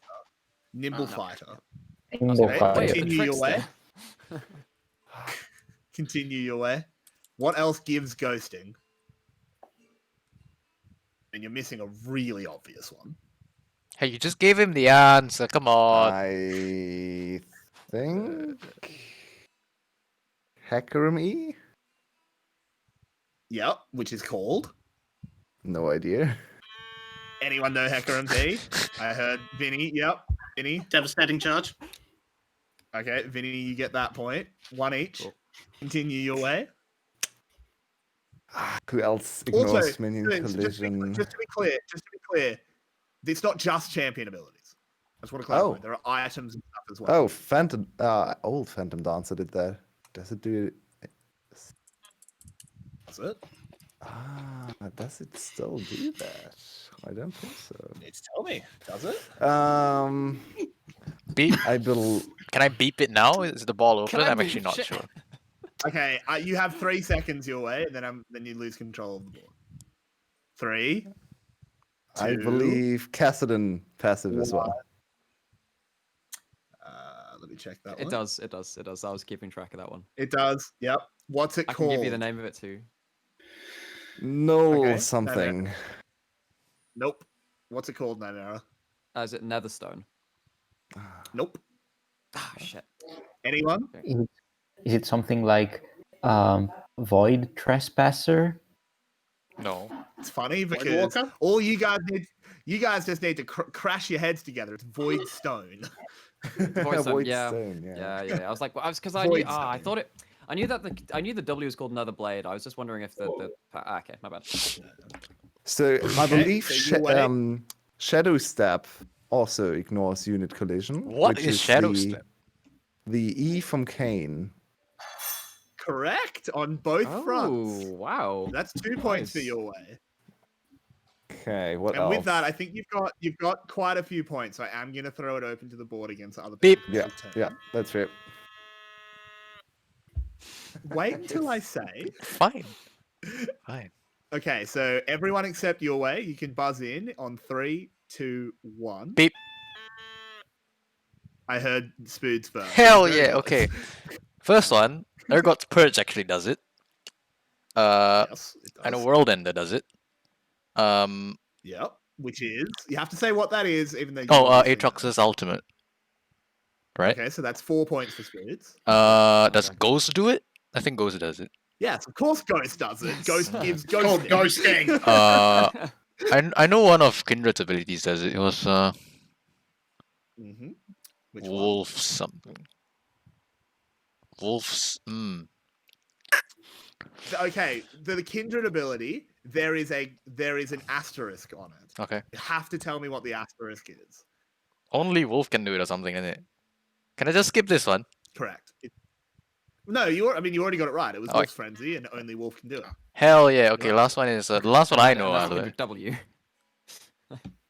Oh yeah. Yeah, okay. yeah, He la- said la- the name. He said. Yeah, I yeah. knew he knew. The last one I know, well, I think I know, is Kane's Umbral Trespass, which is W or something. I No, don't this is E, which is Shadow Step, no, which it Yulwei said. doesn't. Shadow Step, doesn't which really, is- yeah. Which you always said. No. Oh, Shadow. Okay. Well, no. Umbral Trespass is his ult. Yes. It doesn't give ghosting because he doesn't move. No, and Shadow Stab is the one that gives ghosting, and I said that. I always get those two mixed up. So again, Spoods, you're now out. Yulwei, you're out. So the three of you on 3. 1, 2, 3. I think Nymaera was first. Okay. So John the is higher W button. Zephyr. Sorry. John is W Zephyr when it's not on cooldown. Correct. Yes. What else am I going to say? Phantom Dancer's passive Spectral Waltz. Correct. You It's still didn't need on. to name the Okay. passive, but I'm impressed. But I was gonna do it anyway. Right. What else actually does it? I need to do this with. Crap. What else does this? Okay, this is where things get awkward. Yeah, we just stare at you until you give us an answer. Does 𝗁𝗺𝗺's E Unbreakable do it? No. Okay, I'll give it up then. Yes, it does. It Oh, does it? Oh, I'm so good. Erase Vinny's points as right now. Come on. No, Yeah, fuck off. yeah. he takes Negative it up. points. Okay, what else does it? Does Quinn's ultimate give you ghost? No, it doesn't. It doesn't. No, don't think so.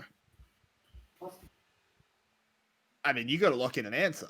Okay, because I don't know anything else, I'm gonna say Quinn's ultimate Sky Strike. Yeah.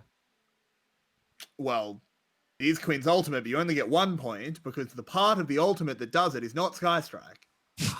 Okay. So you get 1 point. Right. What is the first half of Quinn's ultimate called? Anyone can get this point. Reach Except Beep. Diamond Nymaera. Bloody 2 on the champion. Can I get this point? Foods. It's behind enemy Yes, lines. you can. Yeah. Correct. Yeah, you can yeah, get that yeah. point, and now it's Clockwork or Vinny to Sure. take control of the board How many left? on 3. 1. A lot. There's about Oh. 30 things on this list. What? Fuck me. We're gonna move. We're gonna move no on from this soon. Don't worry. So Yeah, it's on really 3, interesting, 1, though. 2, 3. If on... Can't think. Is of anyone any buzzing? other Hello, ones. friends. Beep boop. I'm trying to All think of what else there is. Yeah. Just start googling stuff now. Okay. It's well, I'll illegal. go through. No one came in, so I'll give you what was missed. Annie's ultimate summon 𝗂𝗏𝗺𝗺 gives 𝗂𝗏𝗺𝗺's really? ghosting. Never knew that. Oh, Gives 𝗂𝗏𝗺𝗺's ghosting. that Not doesn't Annie. count. Makes sense, okay. It does on the list. Aurelion Soul's E, Comet of Legend. Yeah, of makes course. sense. of But nobody course. plays Aurelion Soul. Alice's Trample. What? Wow. Camille's. You have 20-second timer. Tactical Sweep. Ooh. Oh, The yeah. W? What? Yep, the W while she's moving. She doesn't get hit by minions. And Interesting. Wall Dive does as well. And that's off the hook Corky's the shot. package. Brave and Does that really Blood count Rush, though? which is W. Oh, wait, yeah, no, I guess. Oh, That's interesting. Okay, Which I one? love that. Blood Rush, Garen's Judgment, Which is his Jace's E, Hextech right? Capacitor, which is his R. Judgment's his Yeah, Q. that's his E. It's his spin. Oh, spin. No, it's his spin. Yeah. Jace's Ult, which is Hextech Capacitor. Kai'Sa's E, Supercharge. I never knew that. Katarina's, I think that's her W. Is Preparation her W? We have a draft. Yes. Oh wait, do Oh, we we're have? draft. Oh, we have a draft. Do Let's we? go to the draft. We are Woo! late, but Get us to whatever. draft production. Get out of here. Wait, Okay. wait, wait. Fuck. How do I? Oh. Get us to draft. Okay. All yours, gentlemen. We taking it? Yeah. Okay. So back on the desk, we have it. We have the draft. We can see Oh, finally. very quickly. We have Galio, Renekton, Set taken off the board, and on the other side we have Twisted Fate, Syndra, and Caitlyn. First locks in Camille, first pick for Coated, and we have Lucian and Italy picked up for EVOS. First impressions of what we have so far. We're going to see Secret. Not gone. Well, I can see that EVOS picked Nidalee probably also to deny it from DNK. He is like very proficient on Nidalee, so not surprised. But also they secret picked Nocturne, which is another staple champion of DNK. Plus Coated is on Camille, so I expect them also to have a lot of impact in the top lane, Yeah, top we're gonna jungle. have huge top lane focus. Camille Nocturne is a well-known combo. TF and Galio have been banned, so two of the easiest mid laners to get out of lane have been banned away from both of these teams. Syndra denies a lot of that laning pressure too, and is a notable counter to Zoe when she was at her strongest. But if this Akali lock has been locked in, that is one of TH's best champions. Yes, that certainly has shown up on that pick. And with the way we've locked it in, part of me feels that these drafts have been predetermined and they're just filling out the picks now. Because we see top jungle and mid for both sides. It is most likely to be. Right. Yeah. Also, Akali is one of the few champions that TH is it TH playing? Anyway, Yes, TH is has shown to be playing to a good degree, so not surprised there. A bit surprised One of about the few artifacts champions as that well. actually overlaps the mid lane pool.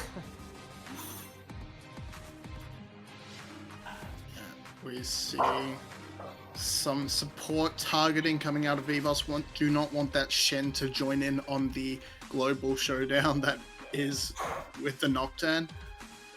Whereas Also, I can see the Senna ban. Senna ban very understandable since Celebrity does not play the Senna, and DivKid had a good showing on the Senna against Cerberus, so yeah, very useful ban. I also think that the Senna would have been really useful either with or against the semi-global of the Nocturne, and then the Camille all in as well. It means that that damage and shield going across the map can affect those diving plays quite heavily. Speaking of diving plays, Aphelios is only really good if you run into him. Nocturne and Camille, they kinda only do that. They just get on top of you. The question will be now, can EVOS peel for DivKid on the Aphelios? Of course, they lost that game 3 against Cerberus when they had that huge base defense from Cerberus, and the Aphelios was played in that game. But if you do have this huge dive cover from Nox and Camille, I expect DivKid to have a pretty good game if he can survive the initial engage. And B is a renowned Braum player, so if he locks this in, it can provide that peel for Aphelios. Alistar, of course, also still open. So all sorts of a number of peel-based enchanters supports. Okay, it is going to be the end. Okay, that gets on top of the fellows pretty well. It's another way to just hold him accountable. He has to cleanse down. There's no way DivKid can't take that, I don't think. Okay, also Jhin, interesting pick. I don't think Celebrity played. This does mean Lucian top. Yes. Yeah. Lucian's top. And also DivKid doesn't play Jhin, so it was kind of led through draft by EVOS, and Celebrity put his hands on him. Quite good Jhin. But also might struggle against the so I think EVOS coming out with a pretty good draft for what they want to do. I think maybe the Lucian top is a bit risky, knowing it's zeros, and team fights are going to be a bit harder to set up for EVOS. My problem is if this map becomes really split apart, then you have wave clear from Jhin or Zoe in the mid lane, which is kind of hard to engage onto because you have 0 engage besides grab them ultimate. And then in the side lane, you can have Nocturne and Camille diving on someone, and you have no one that can survive a dive like that. Nidalee, Lucian, Akali, they all get locked down in place and just die immediately. Yeah, Secret looking good in this draft. They picked up exactly what their style fits. So I'm looking for Team Secret to show up in this game. So so Clockwork, your prediction is that Team Secret are going to take this game. Yep. Whereas Nymaera? I'm also thinking Secret as well. I think they've got a really good side lane dive comp. Well, we're looking to see. Well, there might be a bit of time until we're onto the Rift due to the nature of using the straight up spectator client or the regular client as what appears to be going on. So, Given the names of the players, yeah, the summoner names. any final? Oh, never mind. We have the graphics, so we might, in fact, be safe enough to throw over to the casters. Just a bit early. Throwing us under the bus there, man. It's probably going to be a 3-minute break. We're under the wheels, but welcome everyone. My name's Everyday. With me is Yulwei. It's been a night ridden with tech issues, it seems. It's actually, it looks like all of the Asian leagues except the LPL are suffering because 𝗚𝘁cie and VCS have both also been sitting in pauses. So there's something wrong with the tournament realm. It's just unfortunate things happen. And Yulwei, because of that, we are playing on the live patch. So Jhin just got picked over Ashe. And Ashe got a nerf, Was that right? in your notes? Yep. Ashe got a nerf on 10.17, I believe, or 10.16b. I don't remember which patch it was. 20% less attack speed on max Q, so that's quite a lot. Might be one of the reasons we see the Jhin here. Could also be that they don't want to pay a lot of attention to bot lane and just wanted a safe laner that combos well with supports, that it gives them natural pressure from the 2v2, which Jhin kind of does. Very strong laner, of course, especially paired with a follow-up support or setup support like Leona. So makes sense to pick the Jhin here. Of course, as always with Jhin, we have a little bit of damage concerns, but we have carries in all 3 other roles on the top side. So Jhin can be the secondary or even tertiary carry here. So it's way easier for him to do something late game. They don't rely on his damage.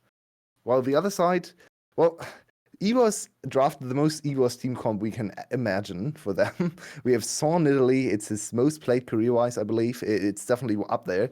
One of his favorite champs. Zero's Lucian. I think he's the only top lane Lucian player we have in our league right now.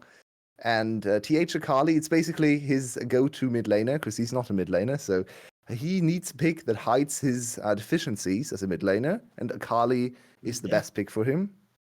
There's one big problem we see looking at this team composition. Nidalee Akali mid jungle. No one around the world, especially in the West, would pick Nidalee Akali because it's that double AP mid jungle duo, and that is something people really want to avoid. Double AP top is not great, but you can go for it because you can just ignore the top lane. But same damage type, same damage profile for mid and jungle, something a lot of people hate and don't want to go for.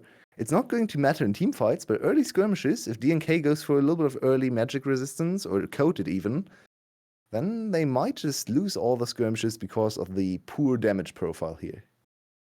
And I mean, it's fairly impactful for coated just because it makes that adaptive defenses super clutch. Normally, like, you know, it's always a strong passive. But normally you at least have one person that can ignore the shield. If it's a 2v2, admittedly that would be a bit of a weird one where he goes down as the top laner, but Lucian doesn't. But, you know, still potential that a lot of magic damage will get blocked. I mean, the thing I'm looking at is that's an 𝗚𝗚lios, and yes, 𝗚𝗚lios likes people running into him. But does he like people running into him quite as fast as Camille Nocturne? Yeah, we'll have to see. DivKid had some very good 𝗚𝗚lios performances. Of course, the one big throw I also highlighted in my video earlier. But he overall, he played some very good games on the 𝗚𝗚lios, carried one of the games in the late game. So he can get there. It's going to be difficult in the mid game, especially once 𝗱𝗺 hits like 4 items, maybe even 5 items. He might be able to out-sustain the dive, but before that, on 2 items, on 1 item even, he's going to just die to the Nocturne Camille combo, especially against, in my opinion, the best Nocturne player in the league.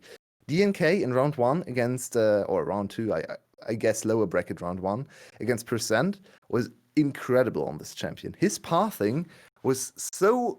He out-jungled in the early game every single time he played Nocturne. He got to level 6 at 6 minutes. I think every single game he had like a 20 CS lead by the time. And every single time he came out of the jungle level 6, he was at the same level as the mid laner. And surprised, in that case, it was 𝗀𝗎 most of the time against Percent. So my eyes are glued to DNK because I want to see if he can do it again against much better competition and so on. Much stronger jungler there.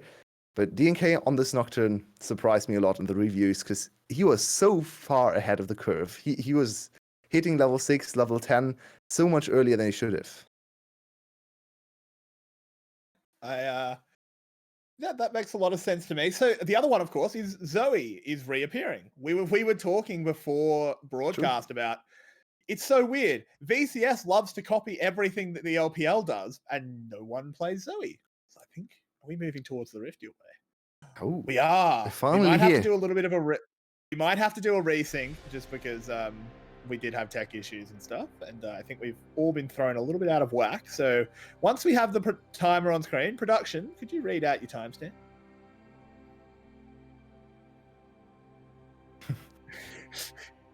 Okay. Okay, we're gonna like pause. 4 or 5 we're gonna seconds pause after. it. Okay, we'll pause at 50.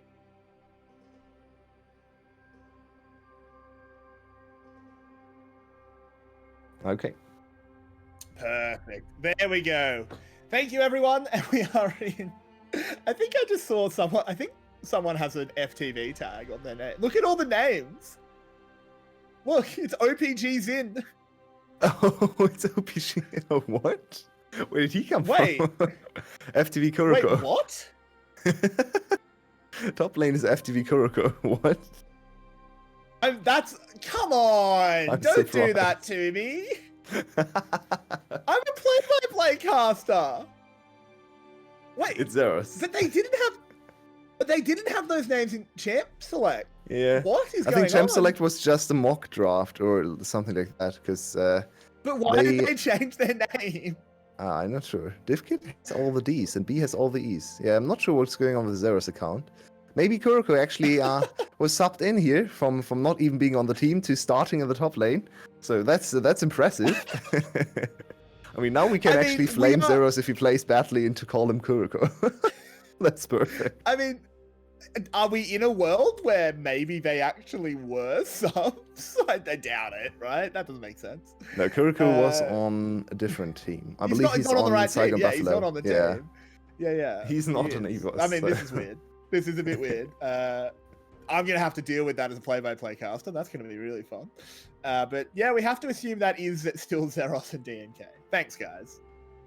Yeah, it's probably just someone lending their account or something, because the accounts didn't work.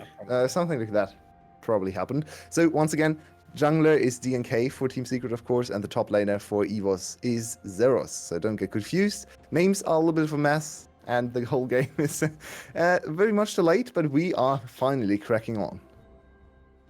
Shit show you away. It's 9:30 and we're 2 minutes into the first game. Let's go. Oh boy, oh boy. Also, TH has gone up towards the top lane. So they have pulled that swap. They've turned the nameplates off. They don't like play-by-play casters. So, TH going top lane makes a lot of sense. Of course, he is a top laner, and 𝗂𝗏 can play top lane. This matchup, I think it should be okay for 𝗂𝗏 after a while. She almost always gets kind of a good trade after like level 4, level 5, and should be fine here. I think Camille will have the pressure, especially with the grasp. It's a stronger rune, and 𝗂𝗏 is just going to farm up. And that's something TH has done in all the 𝗂𝗏 games. Very quiet in the early game, didn't really do much, and then contributed to team fights, more or less. But he's not the main factor of this team. He's more there to not lose lane. than to do anything proactively. So let's see if Zero's in the mid lane on Lucian with Cleanse. So this was planned actually.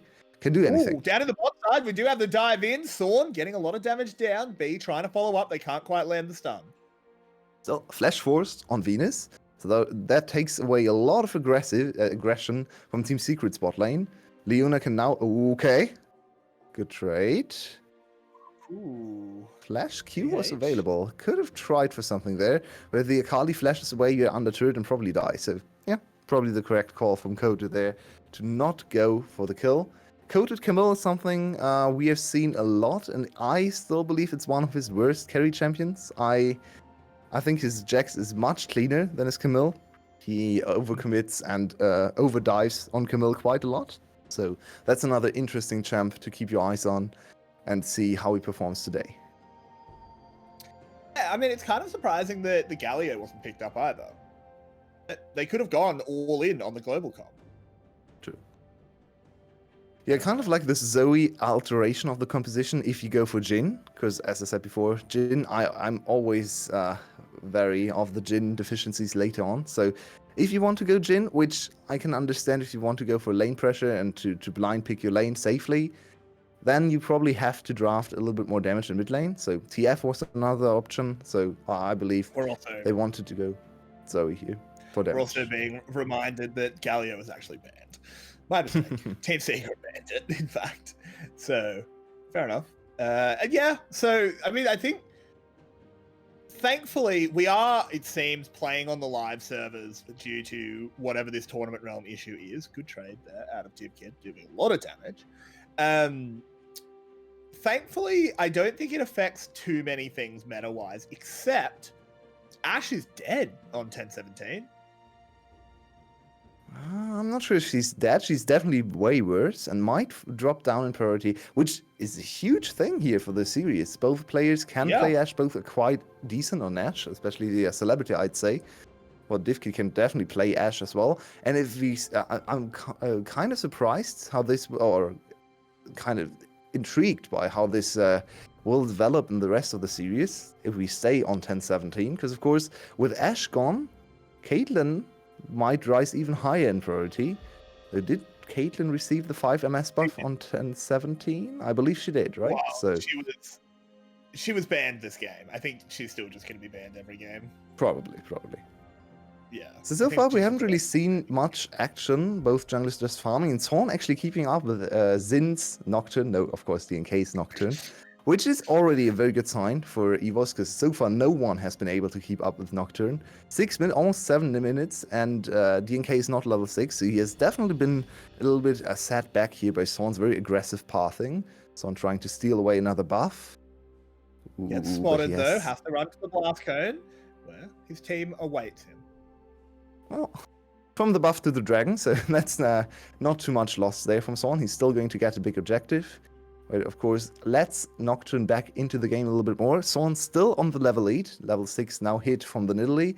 And with all the pressure and all the vision she's kind of acquiring as a battle ward in this game, it's going to be hard for the first Nocturne ult to really matter. Because where is he going to go? Mid lane, just recall. Top lane is very safe. Bot lane is almost always pushed in. So now's the time to focus on DNK and see what he can do with his darkness. The paranoia. Always one to watch. Where do you think he'll go with it? Where's the best target? Probably, is it top? 𝗂𝗍𝗄𝗏 so Wave state wise, yes. But 𝗂𝗍𝗏 is very hard to catch, especially with ult and flash available. Yeah, backflip as well, with the E, of course. So, might be a little bit too difficult to lock her down. But then, of course, you also have the Hextech ultimatum to hold her in place. So this might be the best option, but as we can see, 𝗂𝗀𝗄𝗏 is taking a few very bad trades. So this is not going to be the timing, or is it? Nocturne is close. I mean, this is if you're ever going to catch the 𝗂𝗍𝗏 when she's this deep is the time. Particularly with this would be the chance when the E is on cooldown, but they don't go for it. And 𝗁 is actually picking up another objective of the Rift Herald. So far, EVOS looking very good. And I do see a few confused people in chat, so I will just explain very quickly. there is an issue with the tournament realm. All across Asia, people can't connect, as we do have a bit of a contest. Oh, this could be an easy kill here. Sword should be going down, and now can Coded protect the eye? No chance. They get the Rift Herald, but first blood. What? Oh my god! Oh my god! 𝗂𝗢𝗎 thought he had a ward. He just insta summons the Rift Herald. Wait, how can he think that? He just ran over the what? Okay, maybe the Rift Herald summon will actually do something for him here. Doesn't matter, but in play. We have the bot lane engaged though. Nocturne is here. Yeah, the 𝗘𝗀𝗢𝗺 but going out on top of them as well. Leona takes a lot of damage. There's no follow-up here. 𝗳𝗺𝗺 just says, all right, I'll go on that. There it is. The S-rank style even comes out, if you want to know for sure that we're on live. And that has gone horribly wrong. That is 𝗲𝗺 for you. We haven't seen him in ages. The 200 years of lifesteal haven't been really a big factor in the last two. Nope. Serious? Oh, he drops pretty low, but it should be fine. But that is 𝗲𝗺 in his natural habitat, getting dived and turning the dive around. That's the first ultimate, the first paranoia from Nocturne. He was already behind 𝗁𝗁's Nidalee, as you can see, almost 20 CS down, lost all the early objectives, and now the first ultimate got hard countered, actually yielded a kill for EVS. So that is a horrible start for Nocturne, and DNK has been so impressive on this one. So I'm wondering, are we actually seeing Xin jungling? Because this can't be DNK. Well, I was going to explain it before all of the action kicked off, so I'll finish doing that now. There is a tournament realm issue. You might notice that 𝗚𝘁cie and VCS currently have issues. There's a disclaimer on screen, but I'll just say it out loud this one time. Yeah, so they're playing on the live servers, which means it's a bit different, the meta, but we're adapting. And yeah, it is DNK and 𝗁𝗁 playing. They've just got different names, so we're dealing with it. We're dealing with it as much as you are. We do apologize. And speaking of 𝗁𝗁, look at his prowess on this mid lane Lucian. I think he has played some mid lane Lucian games in solo queue. 117 CS at 11 minutes. Finished Blade of the Rune King at 11 minutes too. He is really smurfing his mid lane right now. Of course, quite a good matchup for Lucian into the Zoe. Can dominate her and push in the waves all the time. Can he look for a solo kill here? Oh, the redemption. How convenient. No solo kill potential now. He has, of course, gone cleanse as well, so he doesn't have. Where are we going? Where are we going? Oh, Nocturne. Observers, come on. Big play in the bot lane. They picked up one. 𝗘𝗀𝗺𝗺 comes out for the slows. Braum getting shot up. Hill goes down to double kill for DNK. And suddenly, out of nowhere, he's back in the game. He's the main carry for his team. DNK definitely proved that in the last few series. Now he has 2 kills. And he really likes to overstay, or not overstay, I guess. He likes to stay in lanes and get a lot of farm and, of course, plates for himself in the early game too. As you can see, he just pushed in for the first, for the second plate in bot lane. So double kill over to DNK. But the counter is quite good for EVS, getting 2 more plates in top lane. So TH very much accelerated on his side of the map. It is. Unfortunately, I mean, it kind of makes up for his itemization. Let's have a look at this play. We didn't actually get to see it live, so what happened here? So this time the dive goes way better because 𝗳𝗺𝗺 puts himself in a very bad position from the start. Last time they tried to dive in, it took them so much time to get on top of him that he had enough time to react and get all the counter damage. This time they jumped on top of him immediately and with everyone. So even though 𝗳𝗺𝗺 and 𝗲𝗺lius kind of like to get dived on, not by this many people this early on, and especially not without cleanse and flash. So better engage from Team Secret. They learned from their earlier mistakes and adapted their dive. Because if you just drop the dive, how will you ever win the game, right? Your team composition has to dive, so they had to learn how to dive this 𝗲𝗺lius, and that was very nice execution. 2 kills for Team Secret. Yeah, while that replay was happening, EVS has picked up the second dragon, and TH is solo killed Coded. Oh no, Getting a lot of previews with Coded. 𝗬𝗎a this game. Getting a lot of 𝗬𝗎a preview. Oh, okay. Out of that. And that should be for top lane turret first. EVS is still super far ahead. They lost the big fight in the bot lane, but we kind of missed the second dragon going down. So that's 2 dragons and the top lane turret now. What happened in the solo kill? Engage from Coded. He gets the adaptive shield or defenses there. And 𝗂𝗏𝗆 just waits out the shields and then gets all her damage in. So 𝗂𝗀𝗽 thought he was tankier than he was, and nice execution there. You could say perfect execution from th to get the solo kill. Definitely S rank on that style there. Love seeing it. So which of, just while we've got a moment of lull state, which of Samira's 4 passives are your favorite? Because she has 4 passives in one ability. You love it, don't you? Yeah, she's going to be a pain to deal with. Oh man, I do not look forward to facing her. I love when champions have 8 abilities. I mean, the concept is kind of cool, combo-based like ADC. But she kind of strikes me as a Lucian Katarina hybrid. Not sure what to make of that, but let's see. I just think she'll be another. I know he's not designing champions anymore, but it smells like a certainly T champion where it does. It really does. The next like 8 patches will have Samira no longer does this. Samira no longer does this, and then eventually we'll get to a balanced champion.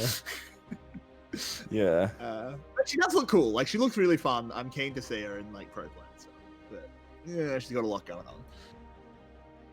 So speaking of a lot going on, EVS is still dominating all the objectives. 50 minutes in, and the second Herald is just getting started by 𝘁. This time around, 𝗂𝗏𝗆 will not have such an okay. Never mind me. 𝗂𝗏𝗆 still wants to contest this. The dive in, he preemptively flashes the wall. That was an interesting decision, but it works out in the end. But th is turning it around. Oh, in comes the Leona, given the bop, and out goes 𝗂𝗏𝗆. The Zenith Blade and the Soul Flare is good. Artifact smacks and the curtains have been called, and they herald the end for Kuriko. No, of course it's Zeros. What a play from Venus, predicting everything perfectly. Also the flash over the wall from DNK. That was so risky. If Nidalee just doesn't jump over the wall, he blows his flash, he blows his opportunity to actually get the kill there. There was some mind-reading ability there from DNK. I did not expect that to go this well. Then also DNK, the bot lane roaming up from Team Secret in time to stop EVS. They are still behind in gold actually, even after breaking tier 1 turret, but they are looking like the better coordinated team when it comes to team fights so far. So we might once again go down to the late game and see side laning against team fighting in an EVS series. So let's look at this. Why? He jumps over the wall. I really am not sure why he decided to do that.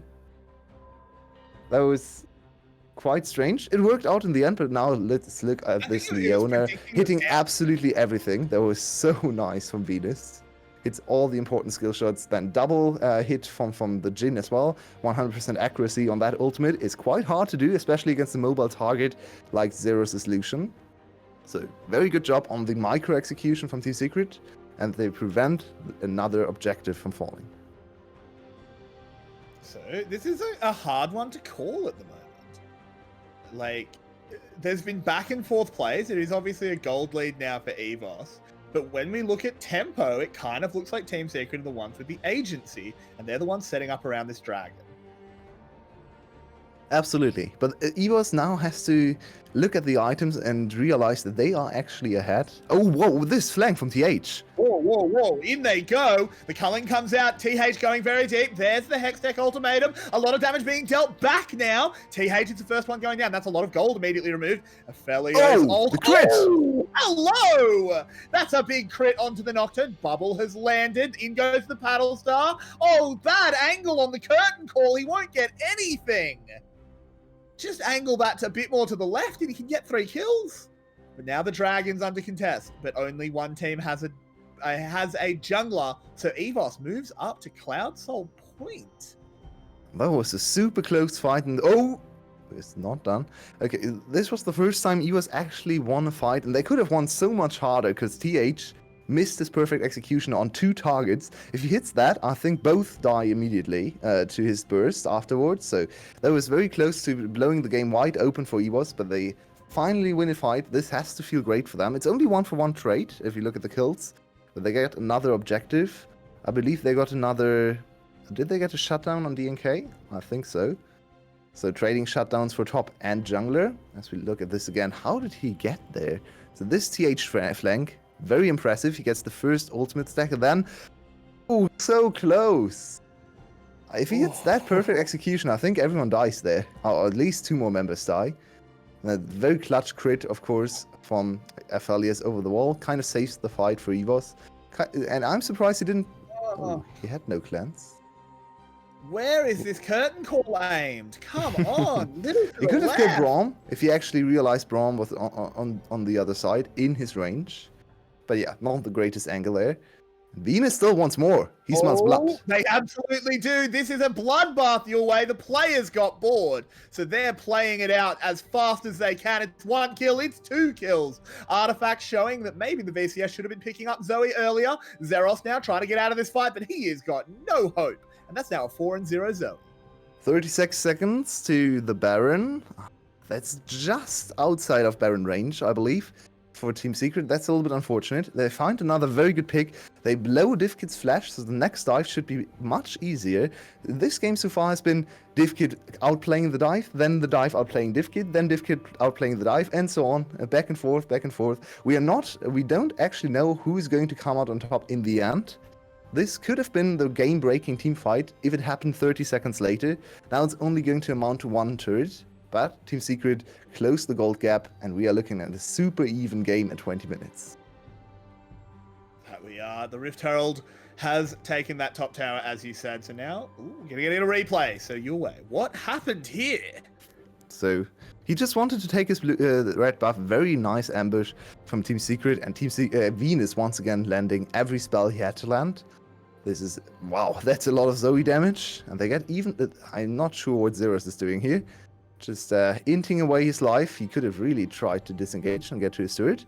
Instead, he just ran there, got exhausted, and died for no reason. So 𝘳𝗏, please don't do that again. I've been very impressed with your laning phase, but afterwards, this Lucian hasn't done anything. He's 50 CS up, but who cares? 𝘁𝗏 is 4-0 anyway.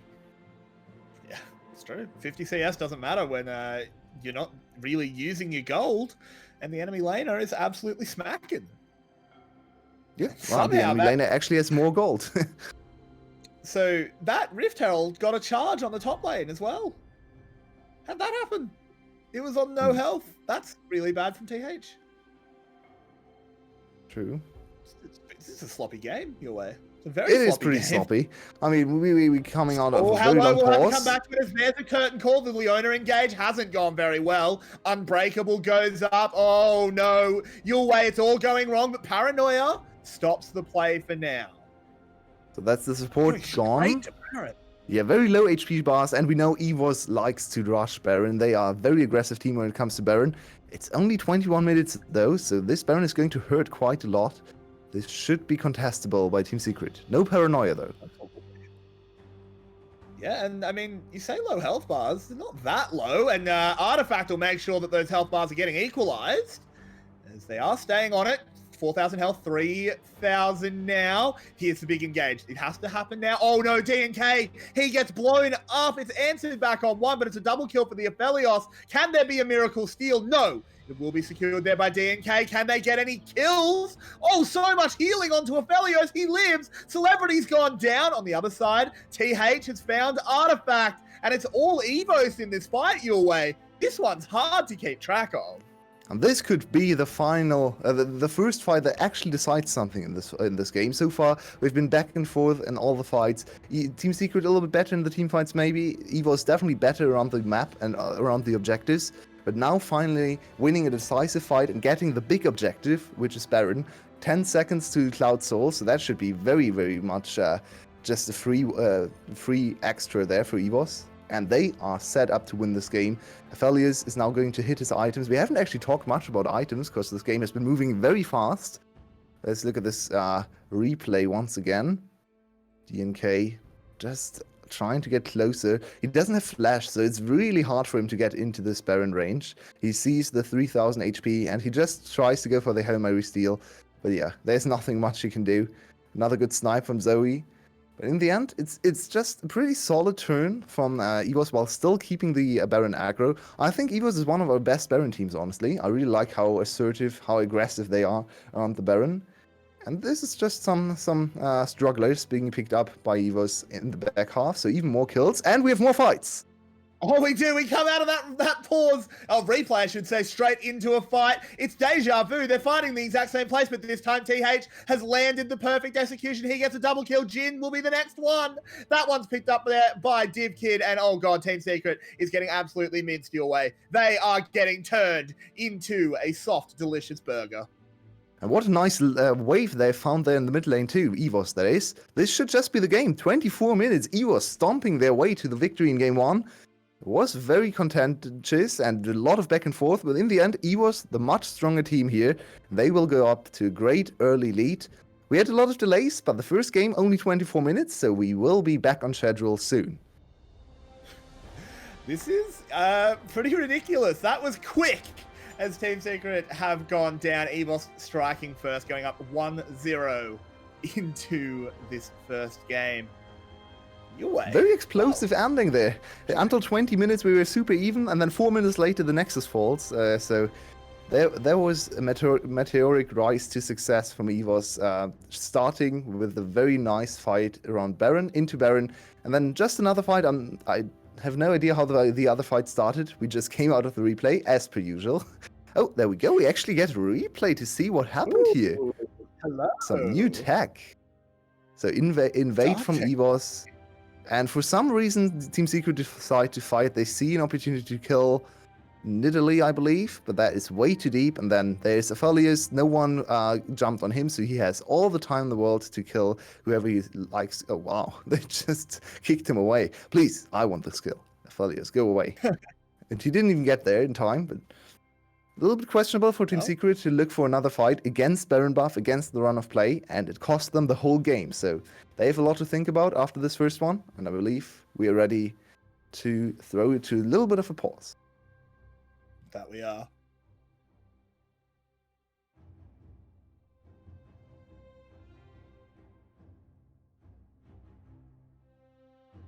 Just keep smiling.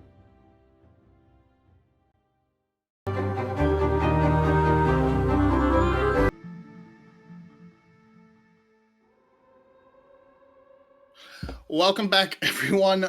We finally got our first game through, and we kind of got to see EVOS explode into victory after a very slow, a reasonably slowish, even early game. Sorry, I almost called you coated. Clockwork. Yeah. How did that happen? What happened? Okay, so as for Secret, I think they tried to adapt probably their early game to what EVOS tried to do with the lane swap. They changed like TH with zeros in the mid lane, and probably DNK tried to focus more on the bot lane. Also, the early TP from 𝗀𝗏𝗏 to get to help the bot lane kind of mismatch the focus that Secret usually has for their games in the top lane, and they kept up pretty well until like mid-game. But then when they fell for debates that EVOS set them and agreed to team fight on not on their terms, it went all wrong. For example, like the Baron team fight, Secret tried to engage with both ultimates down, and that was a tragedy. Yeah, they really had that struggle around that team fight because they, as you said, they're missing those tools. Nymaera, Yes. anything you want to add? Just take it away. I think that Take it away. the lane. Yeah. I think the lane swap coming out of EVOS was it didn't 100% work out for them. It worked out really well for TH. This guy's solo kill 𝗀𝗏𝗏𝗀. In case you were listening to our pre-game, there was a lot of it, not just the trivia. We were talking about 𝗀𝗏𝗏𝗀 a lot. This guy has really impressed me. DNK has often helped him out too. Camille Nocturne, it is a combo which goes very, very well together. For 𝗀𝗏𝗏𝗀 to win that lane so hard on the 𝗂𝗏𝗏, it really did become a point of power for EVOS into the mid-game, really, because that 𝗂𝗏𝗏𝗀 got very, very strong. However, we saw that Artifact on the 𝘂𝗏 for Secret had a really good early game too on the 𝘂𝗏. He ended up getting a number of kills. And so I think that EVOS, while they did go for that lane swap, didn't 100% work out for them, but it was interesting to see. And with that, we are going to move into the second draft of the series. We see Twisted Fate and Renekton both taken off the board. So what do we want to see for these teams coming into it, especially on the side of Secret, who kind of got rolled over at the end there? Okay, so I would quite like to see something like a Galio coming out of them this time if they are going to go towards more of a Camille comp. So Secret are on the red side. They can lock that in first rotation if they want. Remember last time it was Secret that banned away the Galio on the blue side, then first picked the Camille, and then of course Coated really didn't succeed in that lane, even though the early teleport went well. Yeah, in general, I didn't mind the draft for Secret. I think they had all the tools to succeed. They just probably tried to do something different compared with what the ideal plan would have been. So I don't mind if they pick the same archetype of comp. As is so often with Secret, they kind of outplayed themselves. I think they need to settle into the series, but of course with all the pauses, playing on the different patch and everything, that is a very difficult situation for them. And we see a nice bit of change in the bans with the Camille and the Lucian banned by the teams that played them. Don't want the other teams to have those options.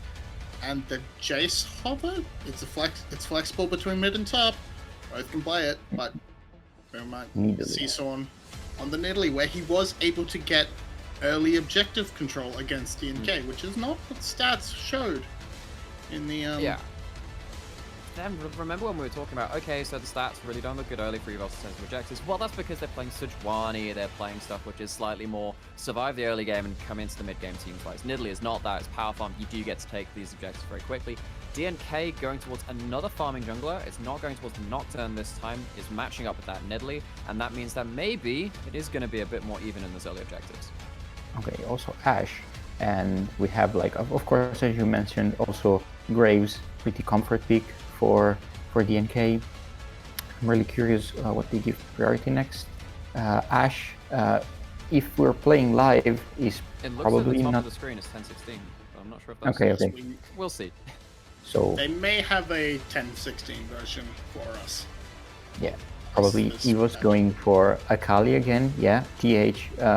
As long as they don't target him, why not picking the Akali? He performs pretty well on his pick, so until he gets denied, no need to show anything else. So I do agree with the pick.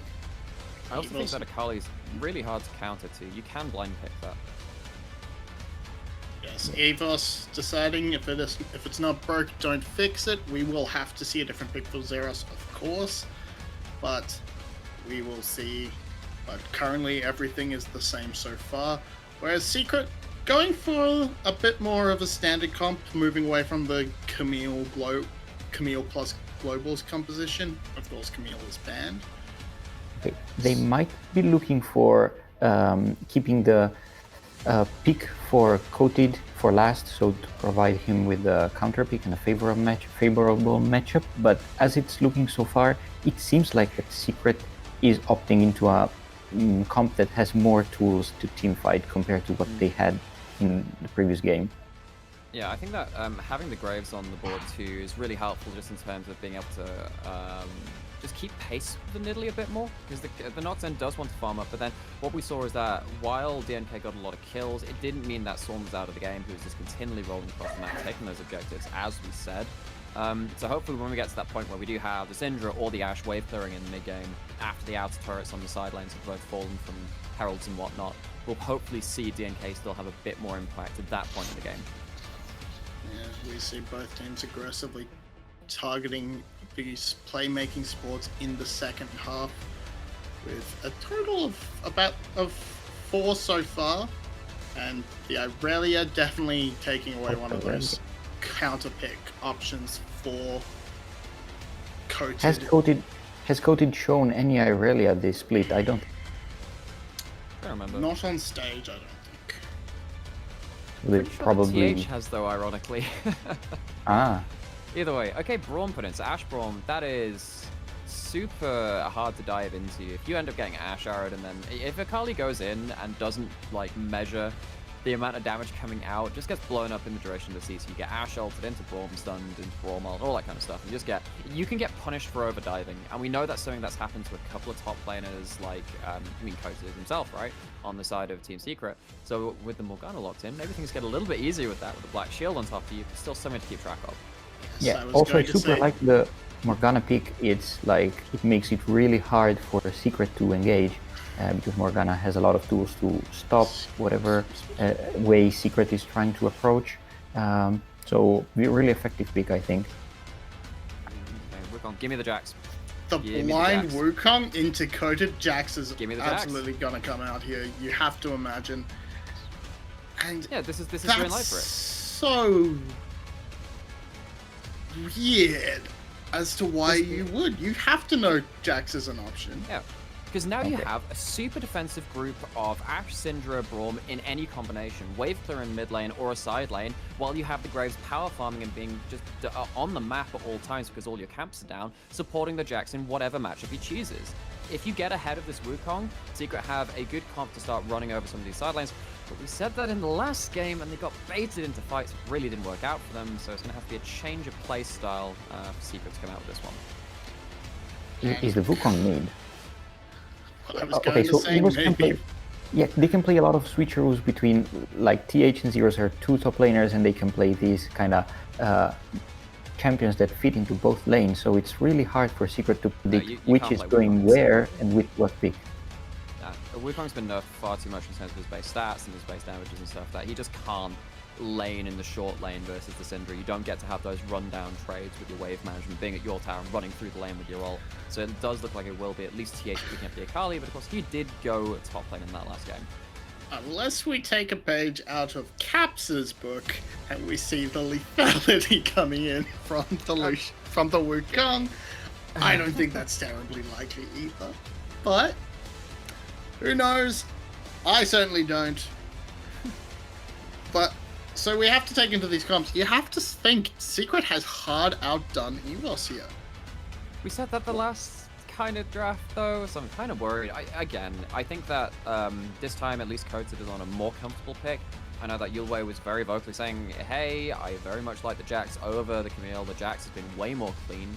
And I know that we were saying in pregame, why haven't we seen more Jax from 𝗀𝗃? While a lot of it has been banned, it was not banned this time, so Zeros obviously feeling confident to let through that matchup. Because remember, that was the obvious pick. As soon as the Wukong's locked in, we were saying, okay, this is a Jax game. Have EVS just got the confidence and the ability to outplay this, or have they outdone themselves?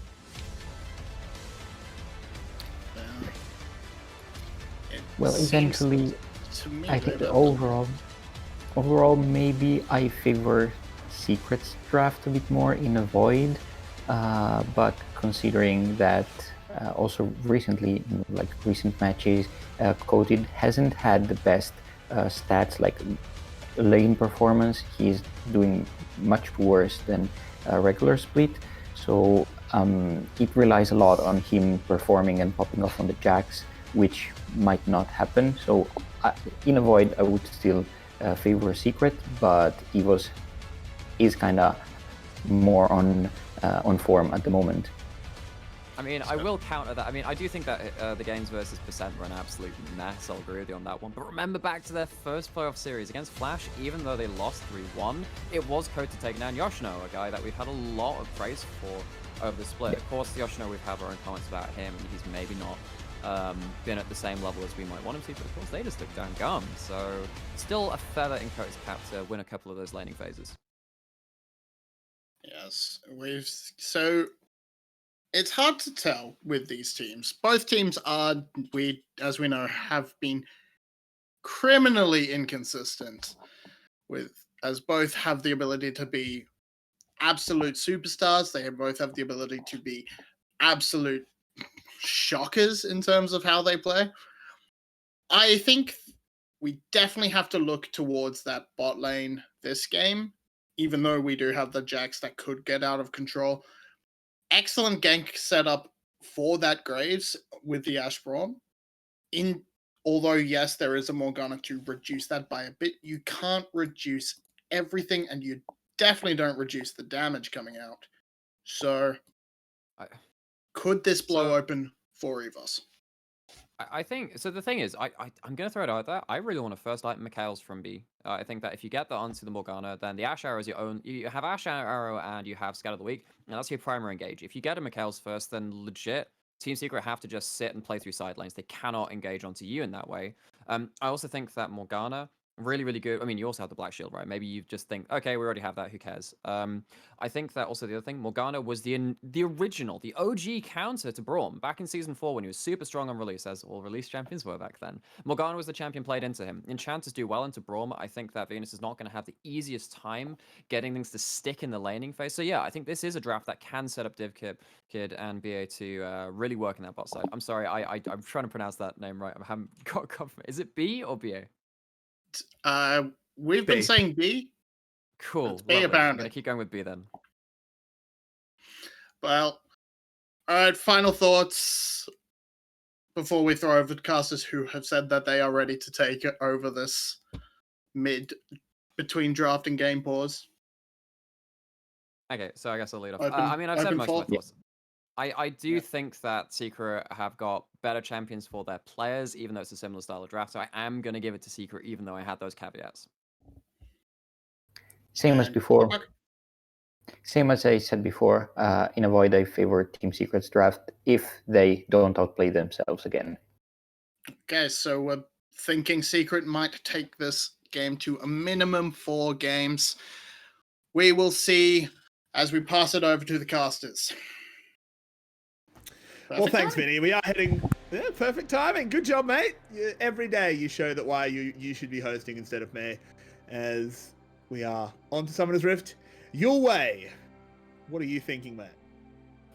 I think we need the observers to just focus on top lane, because every time Jax is played by 𝗂𝗃𝗃, he gets a solo kill in top lane. So please, please don't miss that. It happens every single game. It's ridiculous. Sometimes he even loses lane and still gets a solo kill. So what happens most of the time is actually he gets pushed in the first 2-3 levels, is like 10-15 CS down, and then just runs the enemy down in top lane because he sees an opportunity and he knows Jax in and out. He's so good at this champion. So I expect him to get this again. This matchup last time we saw it for 𝗂𝗃𝗃, I believe, was against 𝗁𝗃𝗃, against 𝗃𝗀 in one of the final weeks. And he got a solo kill against 𝗁𝗃𝗃. He was still 30 CS down, so it was kind of even. And 𝗁𝗃𝗃 outperformed him there. But Xerath is a different beast. Xerath is more aggressive, more risky than 𝗁𝗃𝗃. So let's see. I think we'll see a bloodbath in the top lane. And we do actually have everyone with the correct names this time, which is refreshing. Though, of course, it's not 100% correct, as we do see Wukong being played by 𝗂𝗄𝗃𝗄𝗃 up in there in the top lane. But there is an invade here by Secret as they wander in. And this should just trigger vertical jungling. But look at this ward placed by, I believe, Syndra or someone on the top side. So they can spot the enemy invade, and DNK can adapt his path according to what 𝗁 is going to do here after the blue buff. It seems like 𝗁... Okay, an early level 2 gank from 𝗁 on 𝗂𝗃𝗃. Yeah, but 𝗂𝗃𝗃, he's going for that solo kill, but he doesn't get it because of the jungler. That is such a good read from EVOS. I really like this one. You know that 𝗂𝗃𝗃 is going to play a very volatile style on this Jax. Oh god, Oh, Xerath. he's not... Oh, he's still got flash. Xerath's level 2 though. Okay. Yeah, no, you can't fight this level 2. And he knows that This is Lily dangerous, can Xerath. still be around. Wait, 𝗂𝗃𝗃 is going to hit level 2 soon. Yeah, Xerath, you need to back off, dude. Okay, he's out. Good timing. Oh, but... Damn, 𝗁 is still around. Gosh. Wait, where's the ADC? 𝗃𝗃𝗃 Where's the used ADC? heal early on. There was a very good trade taken by TS, apparently. This is now has actually backfired for DNK though, because he has to give up the camp he wanted to steal. And we have the vertical jungling we were talking about, but it seems like DNK has cleared almost all the camps while 𝗁 is still on it. So E level 1, 𝗂𝗃𝗃 goes in, and that is a very close trade, but I think 𝗂𝗃𝗃 got the better of the trade at the start. We might see another E. That's a Jax buff coming in handy. I believe that's going to happen Yeah. soon.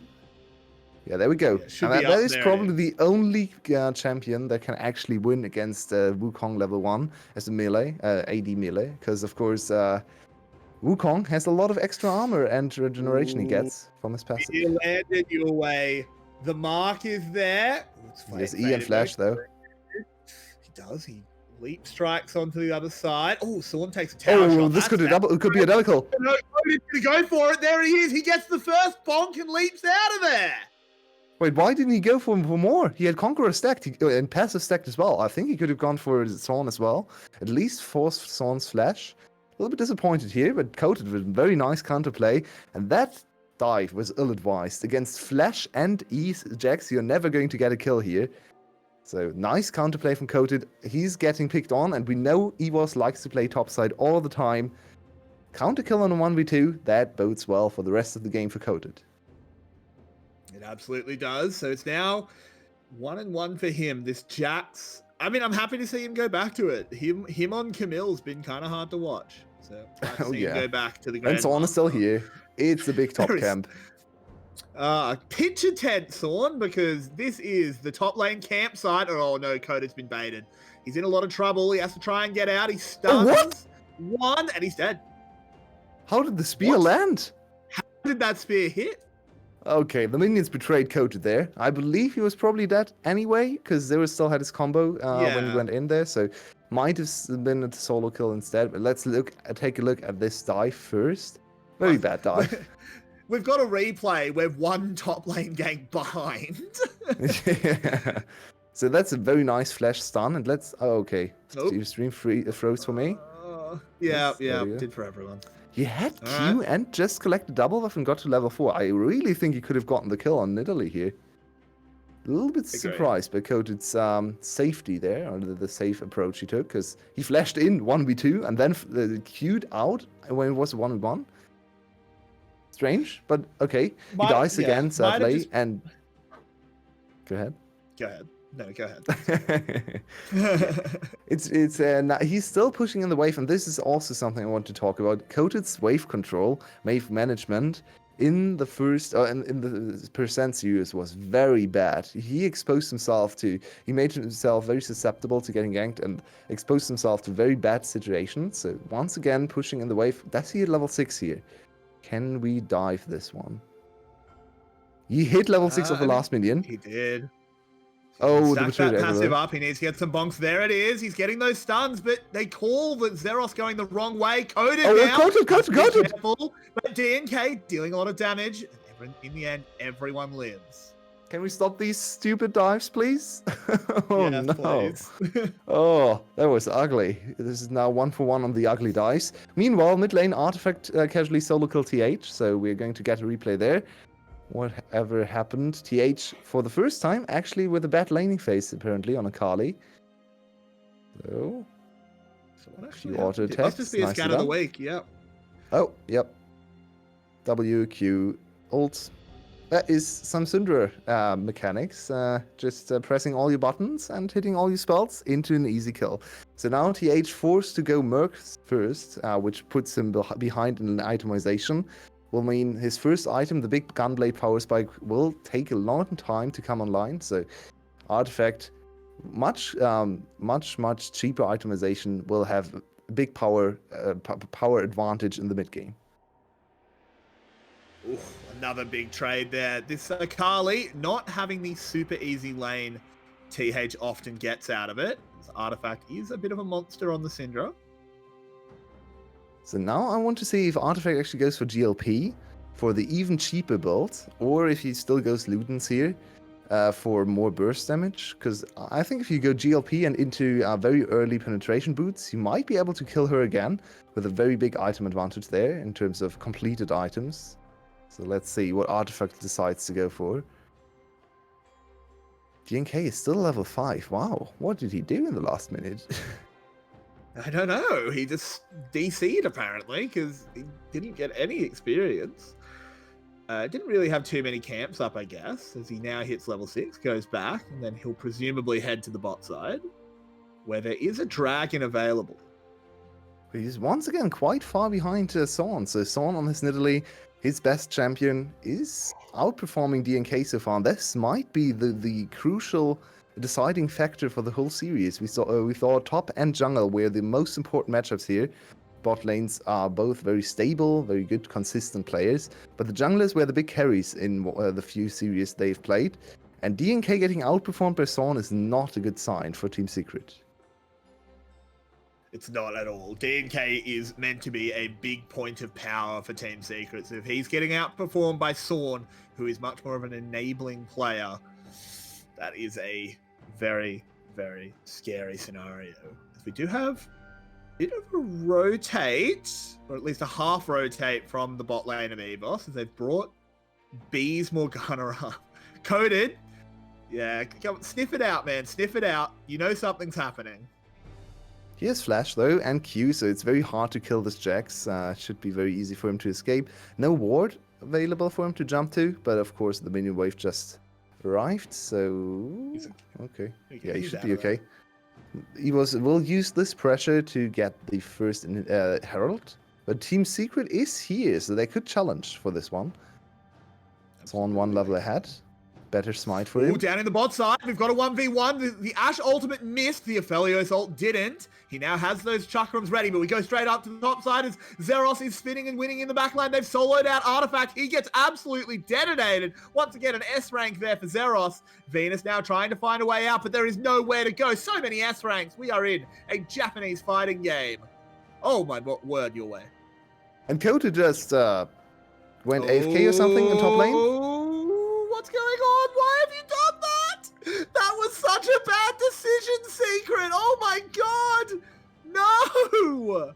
They're gonna get out, but they burn flashes. They burn health bars. What did they just do? So, shout out to 𝘁. I know it looked very bad from Secret, but they actually thought they had the flash, the flash E-stun on 𝘁 to turn the fight there. With I'm talking about Jax, of course, but 𝘁 with very quick fingers reacting to the invisible stun from the bush. So that was a very, very quick reaction for him to not get caught by that one. That turned another fight, and now he was in a commanding position this whole game. The driving seat. Look at that. Almost 3k gold at 10 minutes already. He was a stomping Secret so far. Yeah, Secret looked super out of sorts. We thought... I mean, I think that was kind of how this series was going to go. I predicted Team Secret to win, but there was always the decent chance that Team Secret just didn't show up. It's Team Secret this split, and it's been super frustrating. Every now and then they just don't turn up, and they get completely blown out, and... I'm not saying Team Secret on the Rift here, but let's have a look at what this replay was. No replays, because DivKid's dead. Oh man, come on. We want to actually know what happened here. So we don't get to know what the replay was, and we also don't know how DivKid recorded. Unfortunate. That previous fight, the replay was just the previous fight. It was just a good 𝗳𝗏 engage. Yeah, very, very good roam from 𝗳𝗏. I still don't quite know why Kota didn't communicate that the monkey was missing from the top side. But in the end, 𝗳𝗏, this is something 𝗳𝗏 does a lot. We know 𝗳𝗏 is a very selfish player, a very lane-focused player. But what he actually does is roam towards winning other positions of his team and get the kills for himself. So in the end, it's still a pretty selfish move, but it does accelerate his team too. So that is 𝗳𝗏 special. Oh, we've got a dive here. Top lane really is the deep end of the pool because everyone's diving in head first. Artifacts teleport aborts the play. I love that. The Yasuo emote while he's just spinning in the middle of the lane. But they actually want round 2. They want round 35. They should just see it. Oh, yeah, true. Round 2 of this play. Round 50 of the actual game. This top lane, it's the wrong color. It should just be completely red. Oh, no. DNK. He knows DNK, there's something up. Nicely done. He smelled it. He knew TH was missing, and was probably waiting for him somewhere, ambushing him. So that was a nice line. And he even gets the smite for level 8. So finally equalizing the levels in the jungle. Good play. It's TH's fault. Using the KDA skin, DNK could hear all of the sweaty nerds screaming about KDA in the background. Oh no.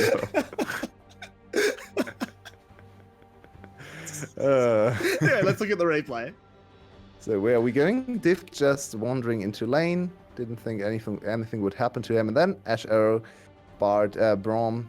Didn't actually do much. It's DNK, not Braum. Okay, never mind me. Smokescreen, of course, slowing him down. So very easy kill. Very nicely done. Something Team Secret likes to do as well. Oh, Artifact's in trouble, but TH is under the tower. It's going to be a 1-for-1.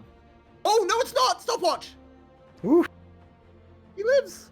He But waited to the DNK's last coming, possible second. collateral damage. Oh. You come into my jungle, boy. I'll send you straight back out. Look at the bot side, though. It's a bigger 𝗱𝗄𝗎 ult doing a lot of damage. Rift Herald comes in. They have to run. This will be first tower for EVOS. He was absolutely... Oh, what? Thorn? That was not what you wanted to do. Thorn just died to the turret. B gets the kill, and DNK actually gets some platings back. So Team Secret closed the gold gap from a 3k deficit at 10 minutes to... it's still 2k, but 3 minutes or 4 minutes later, they actually came back into the game and are now a little bit stronger overall. Also, 2k at 40 minutes is actually way less than 3k at 10 minutes. So good job from Team Secret, closing some of the gold lead with some nice plays, some counter plays here. How does this all transpire in mid lane? Oh, th even got stopped by Artifact. Artifact did not think that th would continue the kill after he scattered him out of his first combo. Then DNK is like, juicy shutdown. Presses one button and gets all the kill, all the golds. There's, I mean, to be fair, the turret earned this, so you know. I mean, it was a Wasn't really high on level Artifact play. either. It was a high level play demonstrating why Graves is such a highly prioritized champion. We know how Knew it strong would he come. is. Yes.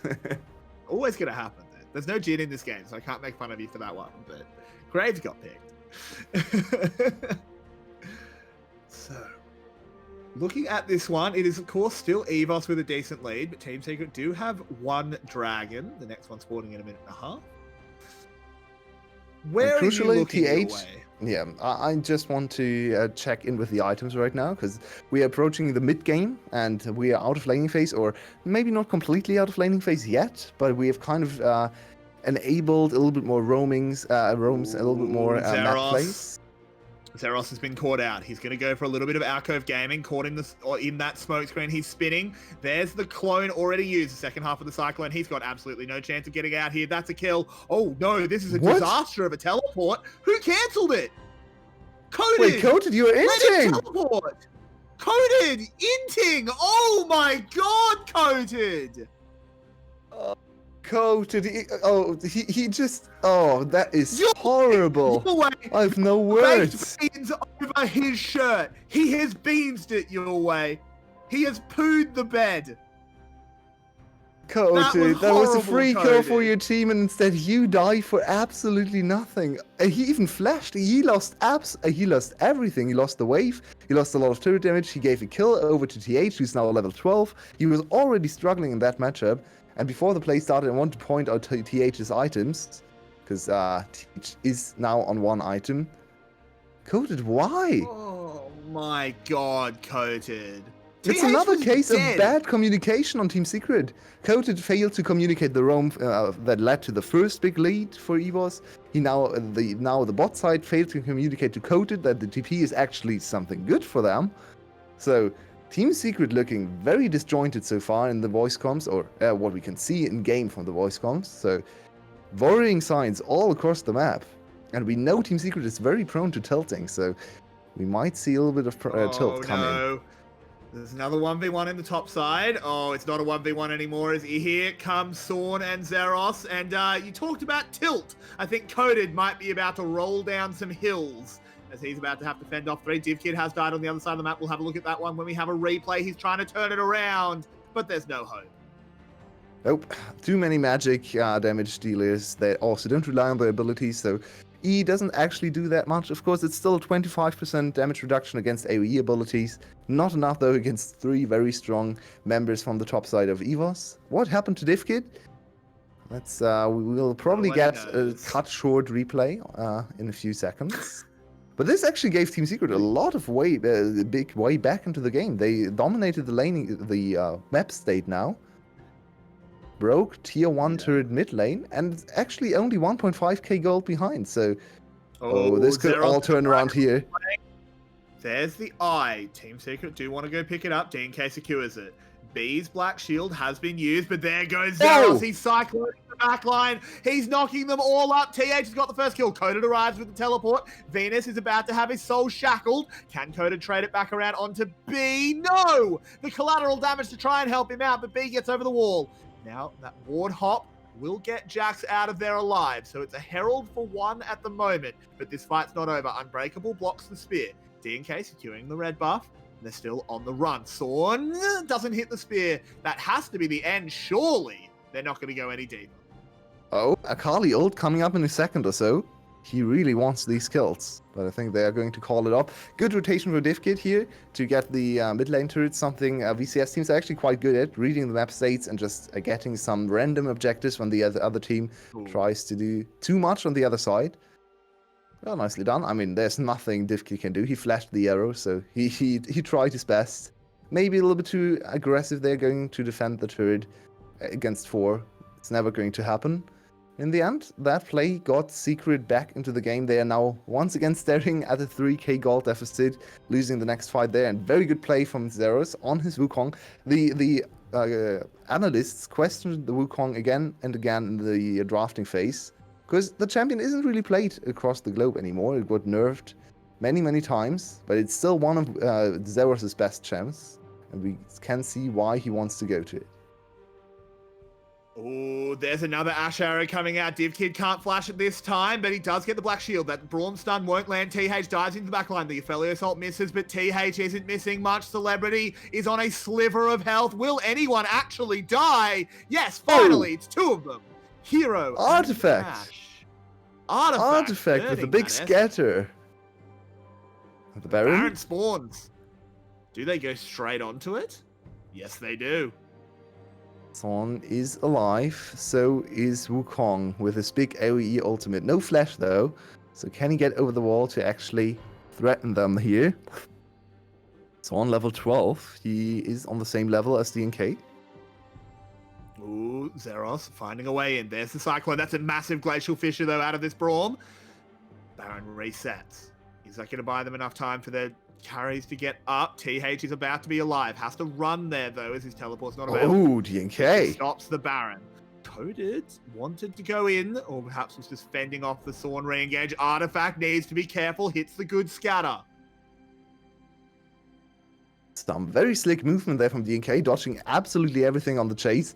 In the end, it's enough from EVOS to stop the Baron. I still like this move a lot. Oh, no. Whoa. That's the EVOS special. Hawk shot. But there's an Ashe. Hawk shot. Okay. This is going to get Teleport. dicey. This could be the whole game decided here. Could be, but EVOS looks like they'll be able to evacuate in time. The game continues. Okay.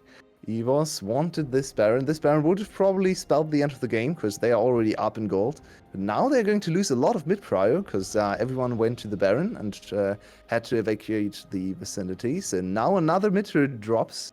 That's a lot of map pressure from Team Secret. Also the gold gap down to only 1k, and Team Secret has recovered from their early tilt, especially from top side. Yulwei, this game is alarmingly close and alarmingly hard to call. Not what we expected after the early game that we had.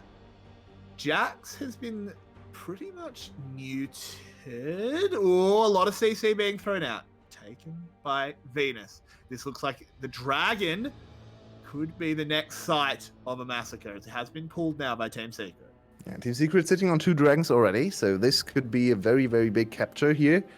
If they are able to secure this one. Teleport very late from you. Comes in, the arrow goes straight through the middle. 𝘂𝗀𝗢 dives into the back line but gets immediately exhausted. Now it's all about 𝗂𝗏. Can they defuse him? Oh my god, that scatter was incredible, Artifact. Hitting 2. There's a golden in the back line. That scatter was big, but it's not going to be enough as EVOS are hard winning the fight. There's a kill back. 𝗂𝗏 goes down. Can DNK deal enough? No, because it's a fairly often double kill. He is full health. Here we go. Double kill for Artifact, but it's too little too late. As the mid laners showing off today, we had so many doubts coming into the series from both mid laners. 𝗂𝗏 not even a real mid laner, having absolutely no game impact in the last series, or close to no game impact. And on the other side, Artifact slumping, and both show up big in this fight. But in the end, the 𝗁𝗁 is able to do more in this early or mid-game team fight.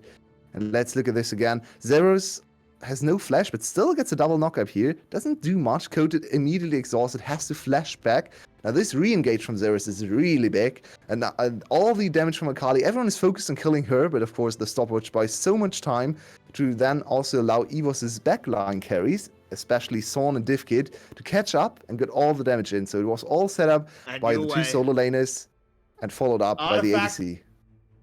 Artifact did well in that fight, but it was too little, too late. 200 years of collective game design experience as 𝗱𝗏𝗺𝗺 popped off. 𝗱𝗏𝗺𝗺 and Wukong. Incredible stuff. How many years is Wukong, that? 400. Oh boy, this is. And EVOS even got the dragon on top of that. They chased Yeah, them off I the thought dragon, Team stopped the Secret- dragon snowball, and I think EVOS for sure is in the winning position right now. But we've said this kind of before as well on this game. 3k gold lead at 10 minutes looked very convincing, and they were able to throw all their lead again and again. Now TH needs to be careful. Attacked by the 𝗁𝗀𝗀. He's okay. He's out of there. I think this 𝗁𝗁𝗺's going to warrant a ban next game, honestly. No. Oh, this is... Oh, no. Oh, no, Yulwei. This is dangerous. There's a teleport coming in on the other side, but 𝗧𝗏 is getting the party started with the Cyclone. 𝗀𝗀𝗃 is into the back line. He's going to pick up B. No, he Artifact. doesn't even get the support. He's been completely muted. Artifact is dead. 𝗃𝗃𝗃 is firing from the 𝗃𝗃 side. what? That's a really risky angle. He goes down. That was horrific. 𝗀𝗀𝗃 will get one back. It's a 2 for 2 at the moment. Venus tries to escape here. 𝘁𝗀 still on the chase. Can he land the kill? Oh, so close. So that's a 2 for 2. EVOS kind of misplaying their cards there.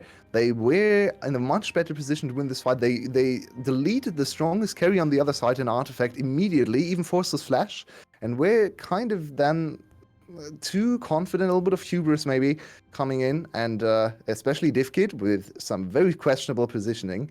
Thought he was Draven or something, just ran into them and died immediately. So it's not the Baron. This could have been Baron. If they kill like 2 more and 𝗃𝗃𝗃 doesn't overextend, this should be Baron in the game. But instead, EVOS needs another fight. Let's have a look at how this one played out. It was... I mean, look, the big thing to look at here is how far behind 𝗀𝗃𝗃 is. And look at how much Artifact has to protect himself. He has the Banshee's Veil, he has the Flash, but he still can't escape the 2 solo laners. Amazing play from B, by the way. Insane kiting there. Able to get out, almost get out. 𝗀𝗃𝗃 in the end, I believe, confirms the kill there. Right? In the meantime, 𝗃𝗃𝗃, for no reason whatsoever, tried to 1v2 underneath the turret. If he hadn't done that, I believe they get 1 or 2 more kills. B even stays alive against 𝗀𝗃𝗃, because 𝗃𝗃𝗃 could just turn on 𝗀𝗃𝗃. And they get the Baron. So 𝗃𝗃𝗃 needs to calm down on his 𝗱𝗏𝗺𝗃. He's the only one still playing 𝗱𝗏𝗺𝗃, and to be fair to him, he has shown us a lot of damage and a lot of good team fights too, but sometimes a little bit overzealous. He's flying in. He wants Venus dead. There's the second half of the perfect execution. Actually didn't get the kill. Oh, 𝗧𝗏 has been found. A lot of damage being dealt to him. There's the Unleashed Power, the Enchanted Crystal Arrow as well. 𝘁𝗀, he's going to get caught out here by 𝗀𝗃𝗃𝗃, I should say, taken Where down. is he? There's a jungler dead. There's a smoke screen to slow them all down. Can Team Secret keep following up? I don't think they have any more follow-up CC. And I don't know what he was doing there. Yeah, 𝘁𝗀 jumped in the wrong direction, I believe. So that is not good for EVOS. Once again, fumbling the fights. It really feels like an EVOS game. It feels like EVOS has everything to win this game and should be able to win the team fights, but they're somehow fumbling every single one of them. So let's see if they can do something more, some more in the next fight, I guess, around the dragon in 40 seconds. Because their items are still insane. Look at all the items here. 𝗁𝗁's 2 items, 2.5 items already. This 𝗁𝗁𝗃 is safe, has damage and penetration, so she can damage absolutely anyone. And this 𝗁𝗁𝗃, this Nidalee, is working on a little bit more damage herself. So it seems like EVOS is very damage focused. Not a lot of protective ability there. Not a lot of extra enchanting from Nidalee or anything. So if they die early on, they don't really have a lot to retreat to. Let's see No, if they Team don't. Secret can make use of that. And pretty much the entirety of the gold lead is in 𝗧𝗏. And speaking of him, he is currently trying to disrupt the backline as much as he can. 𝗀𝗃𝗃 flashes away over the wall, away from the Morgana ult, but eats a Dark Binding. That's a bad play out of the Jax, but he might not even get punished for it, as he is on the run. The Dark Binding doesn't have the range. It's another leap strike. He's on the run. Cue the Benny Hill themed, as he is absolutely out of there. But 𝗧𝗏, I think, will find him and finally take him down. That's the top laner gone. The Dragon is still on the map. We might trade Baron for Dragon here. Team Secret. Horrible trade for the Dragon side. Of course, but they are a member down, and he doesn't even have TP, so he can't even get back onto the map for like 50, 60 seconds here. This should be an easy Baron for EVOS, unless DNK can steal something. Oh, look at Xera's positioning. No ultimate though. Prince of Thieves. Let's love to see if he can do it as Artifact now. He's going to be focused out. Has to go golden to dodge the Dark Binding, but he's in the middle of the enemy team. The Enchanted Crystal Arrow buys just a moment of time, but it's not going to be enough. Celebrity gets taken down as DNK. He's doing everything he can, but he gets hit by that Ephelio Assault. It just is a bit of a tickle cannon. That was the wrong ult. I thought it was purple for a moment. That purple ult would have been another kill. Yep. But that is DNK still alive, still with his E and Flash available. So the potential steal is on the card still. The Prince of Thieves. I think they have to steal this to stay in the game. Absolutely. I think Baron is actually just GG. This has to be the Prince of Thieves. DNK, my son, can you do it? He's getting knocked up. He used his E. He can't get into the pit. This won't be a steal. Xerath is even going to kill him for it. That is an attempt by 𝗀𝗄𝗃, but he's not even close. And that's going to be EVOS.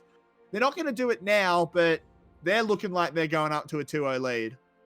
That was a very dominant passage of play from EVOS, very decisive, knowing that they wanted to actually turn and fight. 𝗀𝗃 was not there, so the fight is very much in their favor. They knew how to dive on top of Artifact. Once again, good play from B on the Morgana. Forced the very early Zhonya's, which... So the Zhonya's basically did the same thing as the Dark Binding, right? Because Dark Binding holds you in place. So does the Zhonya's. So enough time for EVOS to catch up. And that's enough time then also to get the kill on Artifact and Celebrity. DNK stayed alive, but if you zone this well, and if Xera's ultimate is on like a 40 seconds cooldown, as it seems to be, then you can always just chase him off the Baron.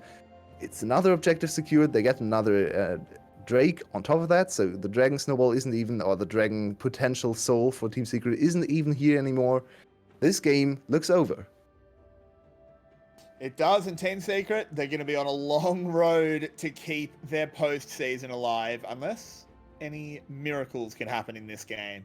And I suppose in the VCS, Yulwei, you can never truly think a game is over until the Nexus explodes. Yeah, especially with EVOS involved. They are very prone to throwing. They are one of the heaviest throw teams in the game and in the league, I guess. They threw a 10k gold lead against Cerberus early on in the season. I believe they threw last week with 3 inhibitors. Yeah, they got 3 inhibitors and both Nexus turrets and still lost the game. So they sometimes go a little bit too far. A very aggressive team, and we can see that in every single move they do on the map. But also very decisive, as we can also see, 31 minutes in, and they are working on 2 inhibitors here, bot lane, top lane. Oh, top lane even pushed as well, so a little bit of a 1-1-3 situation we have on the map. Yeah, it's looking actually pretty good. This is a very solid 3-man core of B, Sorn, and DivKid. Very hard for Team Secret to do anything here, as they are just getting choked out of the map. 𝗀𝗃, there's no... That 1v1 only goes one way, 𝗀𝗃. You're way too far behind. That's a level 16 Xerath. Oh, no. Picture showed us the future. I'm very surprised. This is very confused. Oh, so it did. I have your camera over that, so I didn't actually notice it, but that's it. We're looking into the future, Yulwei. Oh, we are. What the hell? That surprised me so much. We actually missed the whole game exploding here. We have a kill on Artifact, a kill on Xerath, and on B. 1 inhibitor goes down, and TH has just pushed in another inhibitor. This is going to be the last chance saloon, as there is Celebrity going down immediately. 𝗀𝗃 picks up DivKid on the backside, goes very low for it, in fact goes down for it, and Sorn, he hips over one wall, he hops back over, and he's carving them up. He's got a double kill. DNK will be able to get the stun. Can he finish him off? He can. So now TH in the base, 1v1 all across the map. It truly is Nexus Blitz right now, but TH will just settle for taking the inhib and backing off. So Xera's overall a little bit too aggressive on the top side. I don't think he has to take the fight there. Just disengage and wait for the next minion wave to collide. I guess Xera's wanted to confirm the kill here. If he gets the kill on 𝗀𝗃, I think he can probably get out and get the inhibitor and also secure the game. So a little bit too aggressive maybe. We actually get to see what happened on bot side. Artifact died somehow. Probably B hitting another binding here. Yep. Yep, there we go. That might be. Nicely done. He dies for that, but it's much more valuable to get the enemy mid lane, especially when all the gold is on artifact. They get 2 inhibitors with very good play from 𝗁. Nice micro on the Nidalee. We know he's a Nidalee main. He's one of the best Nidalee players in our league. And we can see him excel in team fights as well, which is something not a lot of Nidalee players can do. A lot of players know how to early path and get early kills and snowballs rolling, but good Nidalees can also team fight, or great Nidalees, I should say. Yeah, absolutely. And 𝗁 is 100% amongst their number. So now with the base in ruins, with EVOS looking resplendent. Oh no, DNK's haven't been hit by a spear. They won't go forward though. That would be a little bit too deep from 𝗁. Can Team Secret do anything here? They need to hope for a miracle overextension again. 𝗁's just quickly raising that top lane inhibitor. That took a few seconds only. Now 3 inhibitors down. EVOS has been here before, and B is overextended, so that is very familiar too. Yeah, but it's going to be DNK the first one to fall. A lot of AoE damage coming out of the 𝗱𝗺𝗺. He gets a second one, and with that, we are at 2-0 for EVOS. They are 1 game away as this Nexus Wolf 4 coded goes for the last stand. He does absolutely nothing. This Jax was completely neutered in the early game and never ever came back. 𝗁 takes a little bit of a zappy from the laser, but the Nexus has fallen and EVOS is 1 game away from booking an appointment with Dr. Garm to decide the second half of our finals. And what a game this was. Not clean. Definitely a few mistakes here and there. A few throws in the mid game. But, I mean, we are still a minor region. EVOS isn't even our best team. But they look so much better than last week. Very, very strong early games. A very good coordination in team fights. I think the 𝗱𝗺𝗺 has paid a lot of dividends for the bot lane here. They have a stronger laning phase. They are very strong in team fights. You can play weak side with him, especially also with the Morgana, giving him extra safety. And TH today, much better than last week. Revitalized in the mid lane. Actually looks like a big threat now. They can move their solo laners around. I am very impressed today with EVOS, and Team Secret needs to find something very different to have any kind of chance here to come back. I think it's time for them to be Team Revealed Secret, because they're going to have to find something special. We'll be back in a few minutes with our analyst desk to break that one down and look forward to see if it will just be a 3-0 sweep or if we can start spamming EEP for the reverse sweep. Find out soon, guys.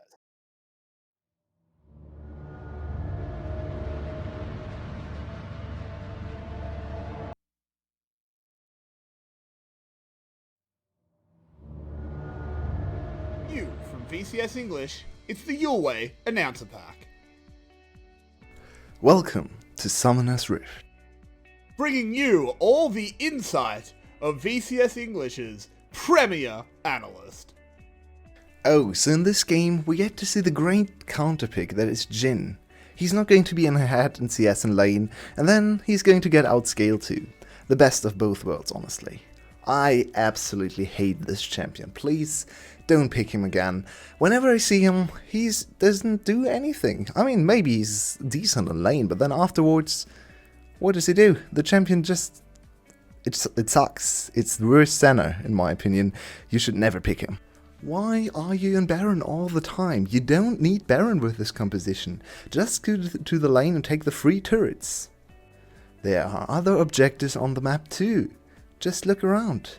And don't worry, he can get hype as well. VCS English does not take responsibility for the wrong timing in this clip. The clip was not recorded at the same time as the Yulwei announcer pack. Double kill. Triple kill.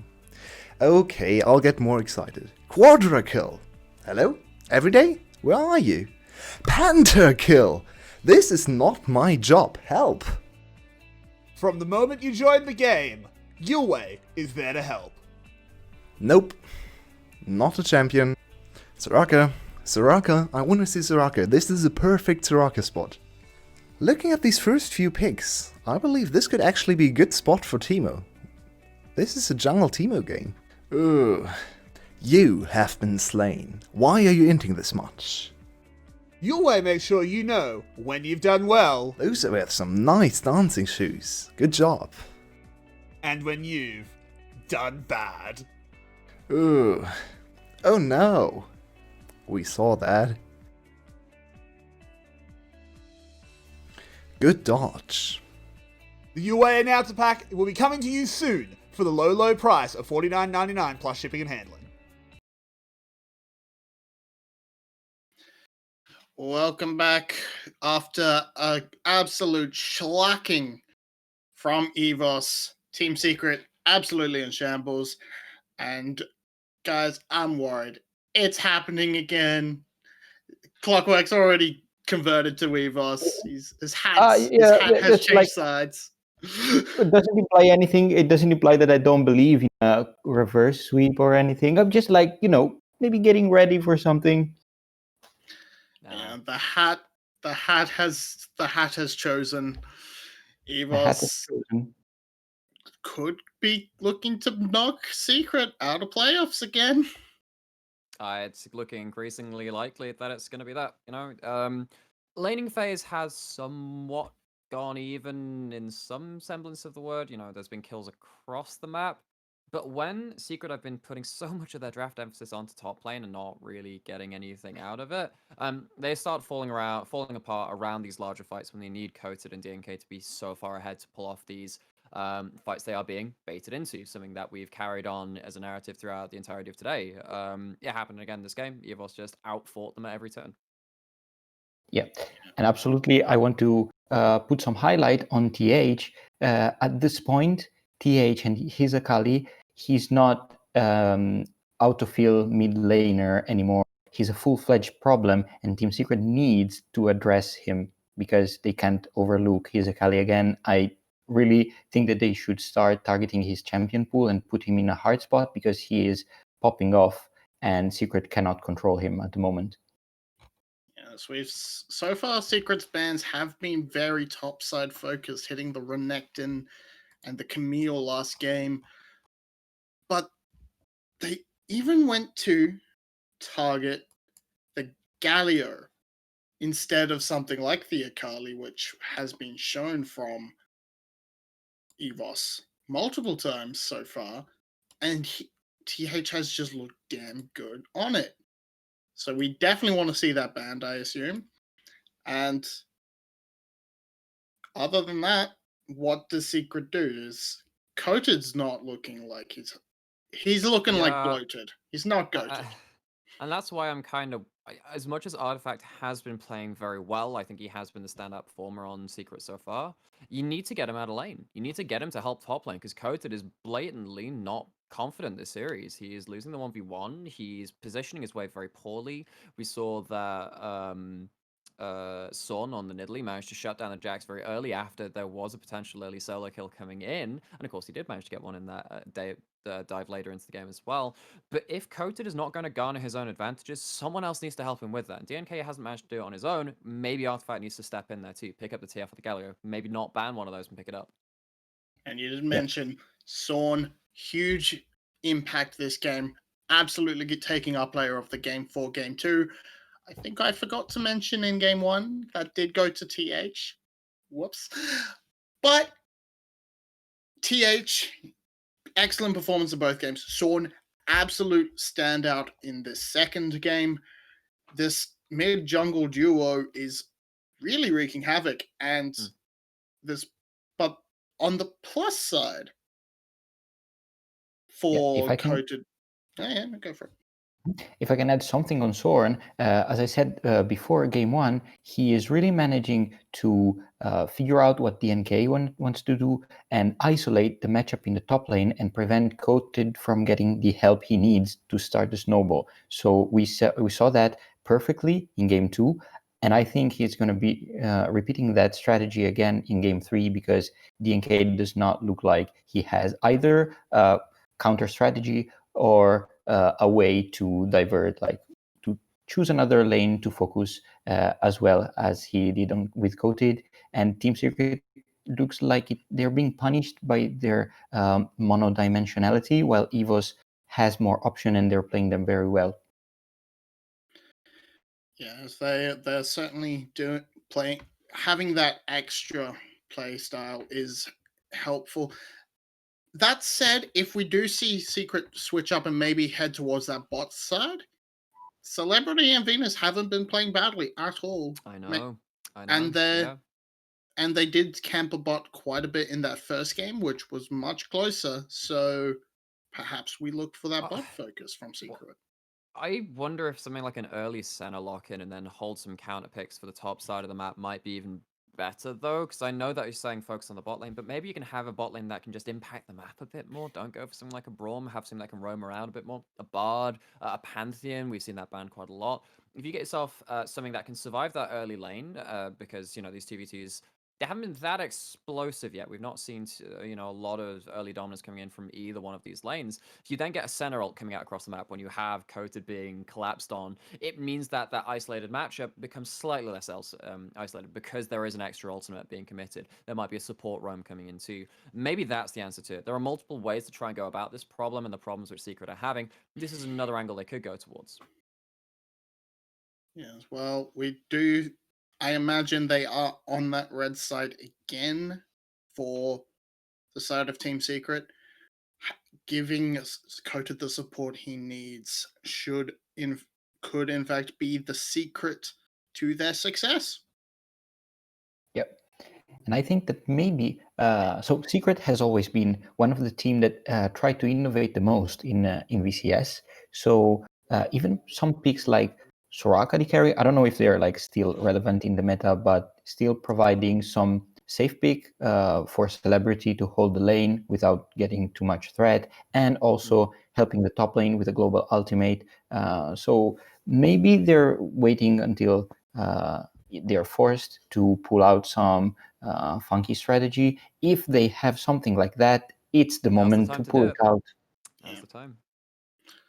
It's time. It's like, yeah, do or die. Because like if they keep playing as they did so far, we have seen that it's not working. So just better than try once again and fail, at least try to switch it up. Worst case, you tried and. All right. Well, we will hopefully see how they switch it up as we move on to that draft. We've talked a lot about Secret. EVOS, what do we want to see out of them? More of the same, I assume? Well, they're not going to get the same because the Akali's banned. There we go. Yep, there we go. One of the checkpoints that, one of the checklists things, points on the checklist, that's the way you say that, I guess, ticked off immediately. The question is what's going to be left up from this? Is EVOS now going to ban something like the Galio, try and get rid of some of those globals? Maybe they think that they still want to lock Artifact into this laning phase, particularly if TH... Okay, Galio's been banned by TS instead. All right. Completely different bot lane. Yeah. We've seen CBL and Venus swapped around. Oh, yeah. We have not seen this Eddie character yet. Celebrity is out. Eddie is in. This could indicate they are going for that bot lane carry style. Yeah, Eddie and CBL, so also Venus out. So, well, this... I did not expect that kind of a move. Like, I don't know. I don't know anything about Eddie. Has he played any games in the split? He has not. Okay. Okay, so this screams emergency on Secret side. Also, EVOS blocking in the Lucian and Volibear. Can they P-flex? Is Volibear jungle still a thing? Yeah, it's been one of Sorn's most well played. And it doesn't really seem like a Zeros champion, so I would be leaning towards that being a jungler pick. Eddie only played in the Pulsefire Cup. That's legitimately the only thing he has played. As far as What did he play? That's a very good question. I mean, I don't even think it's going to be particularly well. I mean, who knows that? That was a very. We know he's playing Jhin now. We have a very playmake heavy bot lane with this Jhin and Pantheon. So. Okay, but then this immediately shows that you're not playing through bot side, and at least these two champions have a way to affect the rest of the map. We talked about the Pantheon already. Get out of lane, and now with the Braum locked in, maybe not the easiest thing to force on from EVOS. However, with the Lucian Braum is still a kill lane. So the question is, can Team Secret, of course, if that Lucian does go down to the bot lane, is that flex pick, is that going to be a kill lane against the Jhin when CBL wants to just bug off and go somewhere else on the map? So you say that they won't play towards the Jhin Pantheon, but there is so much potential for kills with that setup. maybe not as much into the Braum, but there is a lot of CC, lot of early game damage in that lane. They could look for snowballing through bot. But the thing for me is that I would rather just use that somewhere else onto the people that are used to being ahead and play poorly when they're behind. Particularly 𝗀𝗀𝗄. 𝗀𝗀𝗄 does not manage to do much on either the Jax or the Camille this series, really. He's ended up... He had a couple of flashy moments, yeah, that 1v2 kill in that dive in top lane on the Jax. It just hasn't been enough. Lilia Fan Club weeps a single tier, many tiers in fact, because that's just been banned as well, so none of that coming out from 𝗁. There's obviously that chance that the Volibear does go top. Also, 2 bans to 𝗬𝗏𝗏. He's been playing very well on both champions, so EVS just want to put him in a hard spot, and let's see what they pick. 𝗁𝗏𝗏 also has to pick mid lane still, so EVS can also counter pick 𝗬𝗏𝗏 after banning him out. Yes, 𝗬𝗏𝗏𝗁 locked in, meaning that will be the Lucian into one of these solo lanes. Could still go to the mid lane in the hands of 𝗁𝗏𝗏s. After all, they are a very flexible pair of players. Well, 𝗁𝗏𝗏s did play mid lane in game 1, remember? Exactly. Renekton's locked in though. So Lucian can trade relatively well into a Renekton in the 1v1, but if you Renekton's so much about gank setup. He's not just an isolated champion, even though he's relatively solid in his own regard. So look for this. If the Lucian does go top, very, very scary for both sides. Lots There's of an coming in. Orianna locked in though. Yeah. That Okay, could let be me say very... about Orianna, because as I checked my notes, and Orianna is not a champion that 𝗬𝗏𝗏 has played this split, so this is also a new pick, and EVS taking the 𝘁𝗀𝗏 to exploit all these good ultimates the Secret has. And one more thing that EVS will have an easy time exploiting is probably the heavy AD comp that Secret is pulling off. It will, very easy for them to just stack armor. You say that, but then also you have a really low range comp against an Orianna. One shockwave can just seal the fight. If you end up dashing in with Lucian and 𝘁𝗀𝗏, or the 𝗬𝗏𝗏s has to step up too, that ball is just such a dangerous area for you to step around. I also think that 𝘁𝗀𝗏, I know that every day, loves to say this every time it comes up, because it's a very relevant point. If your analysis of the 𝘁𝗏𝗏 stops at just the ultimates, then there's kind of the extra step to go. 𝘁𝗏𝗏 has a good lane matchup with Renekton at some points, and can have a very strong mobile 2v2 with the Volibear. You just run at someone with the Abscond Abduct and you have the Volibear. Once the Volibear has that stun, it just means you always land that 𝘁𝗏𝗏. I'm liking this from TH. It's another champion who's played quite Every a bit. day is I am hard worried disagreeing about with you on the Renekton matchup. I think in the side lane later on it's okay. In early lane is where it tends to suffer, but then most things do tend to suffer against the Renekton early on. I would think perhaps we do see that Renekton that 𝘁𝗏𝗏𝗏s go into the Renekton purely so we can get that the Lucian ability to target the Orianna early on in that mid lane, put her down. In fact, mid lane Lucian was first played into Orianna way back in Season 6. Season 6 MSI was when it first came out. Remember, it was 𝗁𝗏𝗏 versus 𝗏𝗏𝗏 playing that matchup. Yes, so there is a very good chance we can see this. We could see a bit of flexibility coming out of these lane assignments. But overall, looking at both comps, what do we like? What don't we like? And who do we think has this? So as I said, I think Orianna has a lot of value into low-range compositions. I think that one good shockwave could turn a lot of these fights, but I just don't trust Secret anymore. They're taking some really bad fights, and their laning phases have not garnered them the advantages they've really been used to playing through topside. So I am going to give it to EVS. I will lean on EVS side as well, because, Secret's comp is not actually a bad comp. It's not much of a Secret comp that I would expect, because, Celebrity didn't play a lot of Jhin, and 𝗬𝗏𝗏𝗏 has played no Orianna, and EVS, on the other hand, have a lot of comfort, Lucian for the zeros, and Volibear also. Volibear and 𝗬𝗏𝗏𝗏s provide a good deal of zone control and can keep Orianna at bay. They provide a threat against the long-range shockwave. So I think that, Secret has the tool to succeed, but EVS does too, and they also have the means to counter Secret's duels. So EVS 2 is going to take the 3-0. 3 zeros. Yeah, 3 zeros for the side No. of EVS. I also put the And- hat in closing. And the hat has spoken. EVS, the desk believes EVS is going to take it, and with how they've played the past 2 games and the uncertainty of Eddie coming in, I can't say I disagree at all.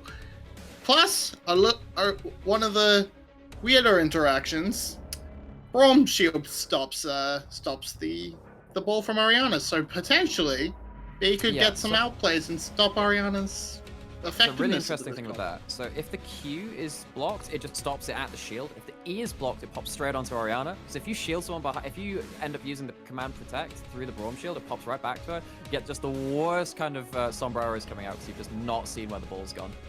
And this is the VCS. We are known for our sombreros. So with that said, EVS, I mean, there's a Cerberus, there's a Sylas in the game. We'll throw it over to the Sylas Master himself every day. Tell us about the Stinky Man. Well, the monkey boy has been picked here. I mean, yeah, I don't think he has a good matchup in Renekton. Almost, maybe in the hyper late game, like level 18. Okay, fine, but in the mid game, Bork Renekton just one shots you. You just die.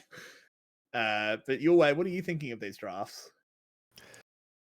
I think the drafts are kind of expected. Another Aphelios game, another Sylas game for TH. Sorn can play whatever tank jungler and a few carry junglers, so nothing too special here, especially on EVOS' side. Much more interested to see the actual player change. Eddie and CBL together in the bot lane, the alternative bot lane maybe. CBL has seen some play, even in playoffs, but always alongside Celebrity. And Celebrity is kind of the face of their team, so very surprised to not see him start here for the potential last game of the whole year. What can Eddie do? He's a 17-year-old rookie. ADC has not played a single game in the split. Who knows? Maybe he can actually show us some godly Jhin performance and convert me into a Jhin believer. Very likely. I think that he might. Maybe if he turns water into wine, you'll start believing in Jhin. Because otherwise. And I think that's what it's going to take for Team Secret to come back here, because this series has been pretty one-sided. Some hiccups here and there for EVOS. They are by no means a perfect team. They are not really clean, especially in the early game skirmishes, but they are very decisive, they are very assertive, and they know how to close games, which is something a lot of teams lack, the ability to close games. So I think this is going to be EVOS showing us a good performance and getting ready for GAM next week. But who knows? Hey, who knows? Maybe Eddie is ready. We'll find out. Zeros gets off to a good start, proccing a bit of damage. Oh, TH misses the abduct. So we'll be walking away with no hostages. Yeah, and this might be another set croc in the top lane for 𝗀𝗃𝗃, because he's playing against one of the biggest lane bullies. It's Zeros Lucian. The combination is filthy. Zeros is a very good lane bully player, and he plays one of the strongest lane bully champs. So this should really be another good performance, another carry performance from Zeros. And so far this series has been a little bit quieter. I'd say most of the credit goes to Sorn and TH. I definitely agree with the analysts here. But maybe this is Zeros stepping up and bringing his team to the semi-final. We'll find out. Zeros is a player that hasn't missed a final in a long time, after all. You know he definitely wants to keep the post-season going. Of course, Team Secret feels the same. They want to win 3 on the trot. And hey, we saw it yesterday. Why couldn't it happen again? Yeah, of course.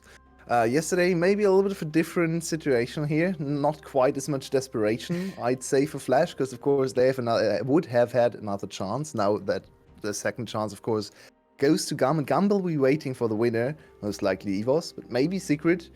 And I think with the performance today shown from EVOS, they could maybe challenge 𝗀 for a game or two, maybe even for the big upset and deny 𝗀 Worlds. That would be unheard of. I mean, 𝗀, looking at this, if we assume that EVOS wins this game, which isn't a foregone conclusion, but it does look likely based on how they've been playing, 𝗀 has to take EVOS seriously. And that's something 𝗀 sometimes doesn't do. They're good with it in playoffs generally, but we have seen times where they've written teams off and just gone, oh yeah, we're just going to smash these guys based on player diff. And then that team has come in with a game plan and 𝗀's just been like, oh no, and then they lose. Yes. You wouldn't want to miss Worlds because of that. I don't think yesterday could get much closer. Game 3? Yes. Game 3 was pretty bad. But let's focus on what is on the screen, because 𝗁 and DNK are clashing. A scuffle. The Thunder comes down. That's a big shield. Can the 𝗁𝗺 win this one out? DNK Nope. reloads one more bullet, and he gets away. 𝗁. Oh no, this is going so badly already. In comes the 𝗬𝗀 man, but he's going to be monkey clean as he gets that kill on Artifact. And that is just the perfect start for EVOS. They get the counter kill. They even get another kill on Artifact who I'm not really sure what he was trying to do there. You should know that 𝘂𝗍𝗆 can kill you level 4 if you try to go away from your lane, because of course, as long as she stays in lane, she can see everything, she can play according to what is normal, but once the Orianna is forced to go into the river, she's not the greatest champion ever. She doesn't have the time to set up her ball, to control the space, and then 𝘂𝗆 just the much better skirmisher. So 2 kills over to EVOS. The first one was absurdly close. I didn't think 𝗁 had the kill here. Let's see how it all... I feel like DNK's got to flash the Thunder, or the Lightning. So the first thing Right? is... Oh, look at this. He has an auto attack. Or dash I am- sideways. I am pretty sure he could have... Not... I don't know. Maybe... to me, it looked like DNK did something weird with his auto attack there. Because he dashed again, so that's an immediate auto attack reset. And he should be able to just get the last bullet in for the kill. I feel, Not yeah. I really think sure what if happened. I think if he had dashed left, which would have shorted the dash against the wall, which lets him auto attack a frame or so earlier, he actually kills him there. Yeah. It was insanely close. I thought DNK It was had him. insanely. That's a call I can only make because I've seen the hindsight, play twice of course. now. Yeah. Like, I am not blaming DNK for not making that call in the heat of the moment. But now, once again, DNK is behind on his carry against 𝗁, and 𝗁 isn't even on a carry, isn't even on a champion that wants to challenge Graves in terms of farm. Of course, 𝗁𝗺 clears his jungle very quickly, but still, this is something we have seen again and again in the series. 𝗁 has dominated the early jungle matchup. 𝗁 is a level ahead now. He's 12 CS ahead, 3 camps, and this whole thing is another big gold lead for EVOS. They are up 1.3k gold at 6 minutes. But Team Secret have done a very nice little rotation. They had bot lane priority. They used it to grab the Infernal Drake. And we are going to a passive rift once again, as we've begun to call them. Will be Cloud or Mountain, which is perhaps not ideal. But you know what else isn't ideal? What's about to happen to Coded? You saw 𝗁! You saw 𝗁! Turn around! What did he just do, Yulwei? Yeah, he griefed it. That is illegal gameplay, as 𝗘𝗀𝗄 would call it. That is just, yeah, That I is think that negative. emote... That emote is What? correct, 𝗁. DNK, you're level 4, by the way. You're level 4. I would report my top laner for that. Yeah. Straight up. That is some big in coming out of Coded. He wants to go to bed, apparently. IRL has joined the game. Oh, he saw 𝗁. I have no explanation. I'm sorry, my analysis can't keep up with this gameplay. That was shocking. And TH is dead. I will admit I was still just stunned at the top lane play that I didn't actually watch that one. Oh my god, what is happening, Yulwei? This is a weird game. 𝗂𝗄𝗆 with a very nice roam, something we saw yesterday a lot from the support matchup, where 𝗁𝗆 got out to the lane much earlier than 𝗁𝗆 and actually dominated a lot of the early skirmishes for Flash in the back 3 games, even in the first few. So that's a nice roam from CBL, getting an early kill for himself, and early Swifty boots to get even more roams in. So we can see some action from the former best support of the league, now has to sit on the bench. And I hope for him, I hope that he's going to get another team or a starting spot. Very excited to see where CBL goes in the off-season. But it's not off-season yet. Team Secret at least gets a kill back and have the dragon, so you never know, you never know. Could happen. We'll But not in the top lane. No. This is going to be 2 games in a row where 𝗀𝗃 does absolutely nothing. And don't you love when you pick Renekton and then Renekton loses lane by 20 CS? Well, that's Lucian top lane for you. I'm so happy we actually have a Lucian top lane player, because I don't understand why VCS is not prioritizing Lucian, at least in the top lane. I guess 𝗀 plays a lot of Lucian in mid lane, so they actually, and the enemy team will ban Lucian all the time. But he's such a strong top laner right now too. He wins basically every matchup he's in. And with his crit build, he's a decent team fighter too. Of course, he can't frontline for anyone, but he's not worse than stuff like Jayce or the likes. So I really want to see more Lucian, especially for our best top laners. 𝗁𝗲, Yoshino, and 𝗂𝗄𝗃 are still in players, and I think at least 𝗁𝗲 and 𝗂𝗄𝗃 should be Lucian players. Yeah. It puts you into an interesting play style that apparently not all teams want. 𝗀𝗃, you don't win this. What? Why Flash? But Okay, I that's don't. why. Okay. I guess he was a little bit scared of more people coming. I still think he could have just run away. But now 𝗀𝗃 doesn't have access to his ult for this river fight. That's the eye. Oh, Ooh, big shockwave. That's well done. Onto 2 carries. But now Artifact has to get out of there. He's going to get chased by the bear, but Blast Cone's away. The Herald did go over to Team Secret, but curtain call out of Eddie. Oh, he's not looking ready as he misses a lot of those shots. 𝗁 is big. 2 for 1, but the Herald goes to DNK. So there is gold kind of neutral if you get the 2 platings, because that's another kill worth of gold and a lot of map pressure, of course. So maybe slightly Team Secret favored, especially after what how EVOS dominated top and jungle so far. But it's still, looking at the gold, it's still a 2k gold lead for EVOS. So Team Secret needs to actually put their Herald to use and get back into the game. And that's another opportunity for EVOS to counterplay. You can always still find something to counter the Herald. Artifact is very lucky that there's actually a blast cone to save his life, because he would have been dead to 𝗁 in an instant here.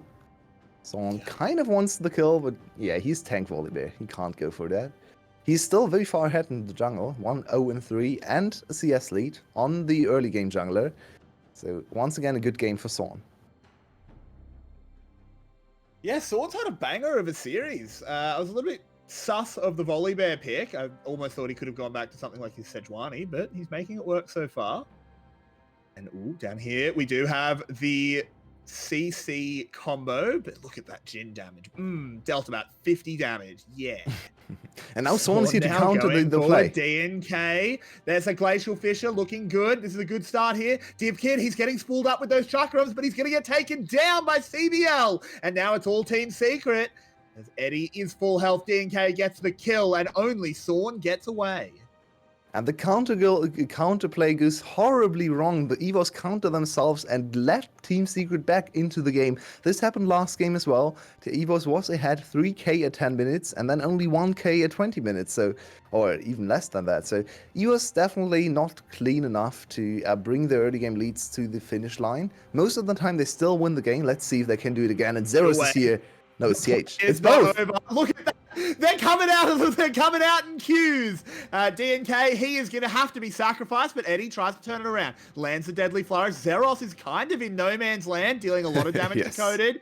There's a shockwave. 𝗁𝗏 has no chance. That's on. Why? Perhaps regretting trying to save him, the curtains are called. But will the play be performed? It doesn't look like it. Oh, there's an Aphelios ult, but it was only a one-man Infernum. Doesn't get much done.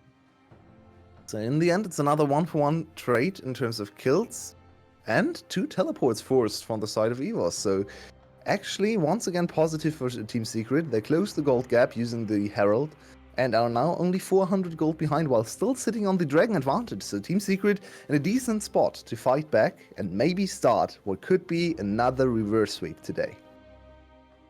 Oh, that's an early call there, Yulwei. That's bold. There's a long way to go before we start getting eeps in the chat, but Eddie, so far, looking pretty good on the Jhin, has been landing the W's where he's needed to. Now, the second Drake is on the map. Team Secret wants to move towards it. Fundamentally, I don't disagree with what EVS was trying to do in the play. Never mind me. Another engage. Oh, in we go, CBL. There's a deadly flourish. Trying to follow up on it. Was blocked by the Braum shield, but B's taking a lot of damage. Can they land in the last few shots? They can. And CBL goes up to 3-1. But TH, he's arriving on the side. Oh, he steals the curtain call. That is not the right ult, my dude. Now they're backing off. He opens up. It doesn't do much, though. Oh, steal the other ults. They're all better. He does just as much as the Jhin with his ults usually does, which is absolutely nothing. Good to see. He Now we have two chose, he Jhins. said, Graves ult when I'm fighting 3 people? Nah. Pantheon ult, which is a global I can hang on to? Nah. Jhin ult. He wanted the cool animation and the cool sound, okay? Very cool. It is a cool ult, don't get me wrong. I like stealing it when you finish a game, because you steal it and then as the Nexus explodes, you press it, so you're all zoomed out. That always looks fun. Yeah, we're pretty far away from that, and Team Secret actually secures another dragon. We move to Cloud Rift, which isn't the greatest for Team Secret. We have multiple channel ultimates, so they don't really profit much from the extra movement speed. Of course, it's still nice to have, but EVOS doesn't really need to contest the Cloud Drakes here. And on the flip side, they could get a lot of Cloud Drakes, which a little bit of ult cooldown for Zeros would be nice, for Sorn would be nice, TH, yeah, I mean, I actually think Cloud Soul is insane for their team. It's quite good, yeah. Especially I think for 4 the or 5 top members side. love it. I mean, DivKid as well. You get that movement speed while you're yeeting the circle. And speaking of which, he might have wanted some move speed because he just got absolutely ruined. The curtain call comes in as they're firing in the shots onto TH. Can they get that 4th bullet? No. Eddie misses it, steals away the Graves ult, uses it for the movement. The Deadly Flourish can't quite find him. But he's still going to... Whoa, TH. You need to be careful. You have 200 HP. That's 1 Braum Q and you're dead. Of course, Pantheon Q. The Braum is on your side, so that would be weird. But it's another turret. Team Secret has really won the last few minutes of play here. After a great start from EVOS, EVOS has kind of lost it. Their strong lane setup is not really holding true in team fights early on. And they're getting surprised by CBL's roams. They're getting surprised by all-ins on players like DivKid. Who's 1-3 right now. DivKid really hadn't had the greatest series so far. So EVOS needs to stabilize. They're still 2 up. They're still 1 game away. Coated, lazy, loses his flash just because of laziness. Yes, once again. Coated is Coated looking very off today. Yes. So flash gone. Now the Crocodile has absolutely no pressure on Zeros, and Zeros should try to isolate this matchup a little bit more. He's still 50 CS up. He's still very, very strong, and I think he wins every single trade against Coated here. Probably even against Artifact or DNK. So I would like to see EVOS try and play a little bit more to what brought them success against Cerberus. More 1-3-1, try to isolate matchups, and DivKid, well, he just gets caught by Shockwave and then tries to flash away instead of flashing the Shockwave. It was a good play. I think that was more Team Secret playing well than necessarily EVOS playing badly. But that was a very nice catch, but you should still always flash the Shockwave. So it's definitely blame to him too. I think he can't escape that. A little bit of blame there. I think he has had a very bad series so far for DivKid. There is playing only 1 champion that is not in meta, not even well. So we want to see a little bit of improvement for him. Maybe in this game, maybe in following games today or next week. Because so far his top side, especially mid and jungle, have been carrying him today. That they have. As so apparently the secret to winning playoff series in the VCS is actually just subbing out your AD carry. Because Percent nearly won last week by bringing in Amine, and Team Secret is already looking revitalized. And Team Secret's already looking revitalized when they brought in Eddie, who hasn't played a single game. So maybe there's some logic to it. Of course, he still is on Jhin. Not exactly a still, carry. and this whole team composition for Team Secret is very strange to me because they have 4 very strong early game champions and mid game champions, and then Orianna with a little bit of Yulwei. late game insurance. Yulwei. There's a collapse. Is there? Just I think got EVOS out. has Okay. successfully evacuated. So Right. now we're in a little bit of a stalemate, and TH very far overextended. Team Secret wants this kill on TH. He has flash. He also has teleport, but I think he's dead. Oh, but look in the jungle as 𝗀𝗃𝗍's been found. He pops the Dominus and he's actually going to get out because of that. TH on the run. What is Maybe able to going hunt him on? down. Artifact needs to be a little bit careful. Uses the self shockwave, answered by the Silas shockwave, and I think TH is about to die. They won't be able to counter kill him. Well done by Artifact. And this time EVOS does not react in time. They had so much time to go to the mid lane, but they try to kill 𝗀𝗃𝗃 instead. 𝘂𝗃𝗃 could have just killed or gotten this turret instead. The turret still stands, and Team Secret get another positive trade. Now 1k gold up after being 1k gold down at 6 minutes, I should say. So it's a very successful mid game for Team Secret. We need to see them actually be able to secure the victory, though. New bot lane. We have never seen Eddie play team fights. There's a curtain call. Oh, he's just gone your way. It's a good combo from Grace and Jhin, using their ultimates together to just burst 𝘂𝗃𝗃 down. He didn't even use heal. 𝗀𝗃𝗃 What is EVOS doing? did. Finds 3 in the bush. Does manage to slice away. And EVOS just has to give this Drake up. This is going to be sole point for Team Secret. It's on? Why? Okay. EVOS has kind of lost it right now. They are walking in very strange ways. The pathings across the map, across the jungle, all seem a little bit off here, and especially the bot lane, especially 𝘂𝗃𝗃, of course. This is really not having a great game. 𝘁 still sitting on 2-0-3, so this 𝗁𝗏𝗺 doesn't really know why the game's not over yet, because he has carried the early game, as per usual. 𝘁 very solid today. We need to see more isolated plays or more isolation of the solo laners. Look at Zeros' CS lead, 190 CS at 19 minutes. He is very, very strong, but they can't really utilize him to the correctly as it stands. Ooh, TH. Oh no! Artifact! Oh no! Oh, we like to see those. We like to see those. Do we? Do we like to see those? It's kind of funny. It is funny. 𝗀𝗃𝗃𝗃 𝗀𝗃𝗃𝗃. hit nothing with that Q, but he is okay. Has DNK coming in for support, so he's okay. Once again, surprised by Zeros' restraint. I think he could have tried to kill him there. EQ, a double auto attack reset, and flash available. Oh, wow, DNK. He's fast. He's trying to get away, but the 𝗂𝗃𝗃𝗃 will make sure that Zeros can get the kill. This 1 or 2. teleport is very That's risky. 𝗀𝗃𝗃𝗃 flying in. Very risky to run that far forward with only CBL as your backup.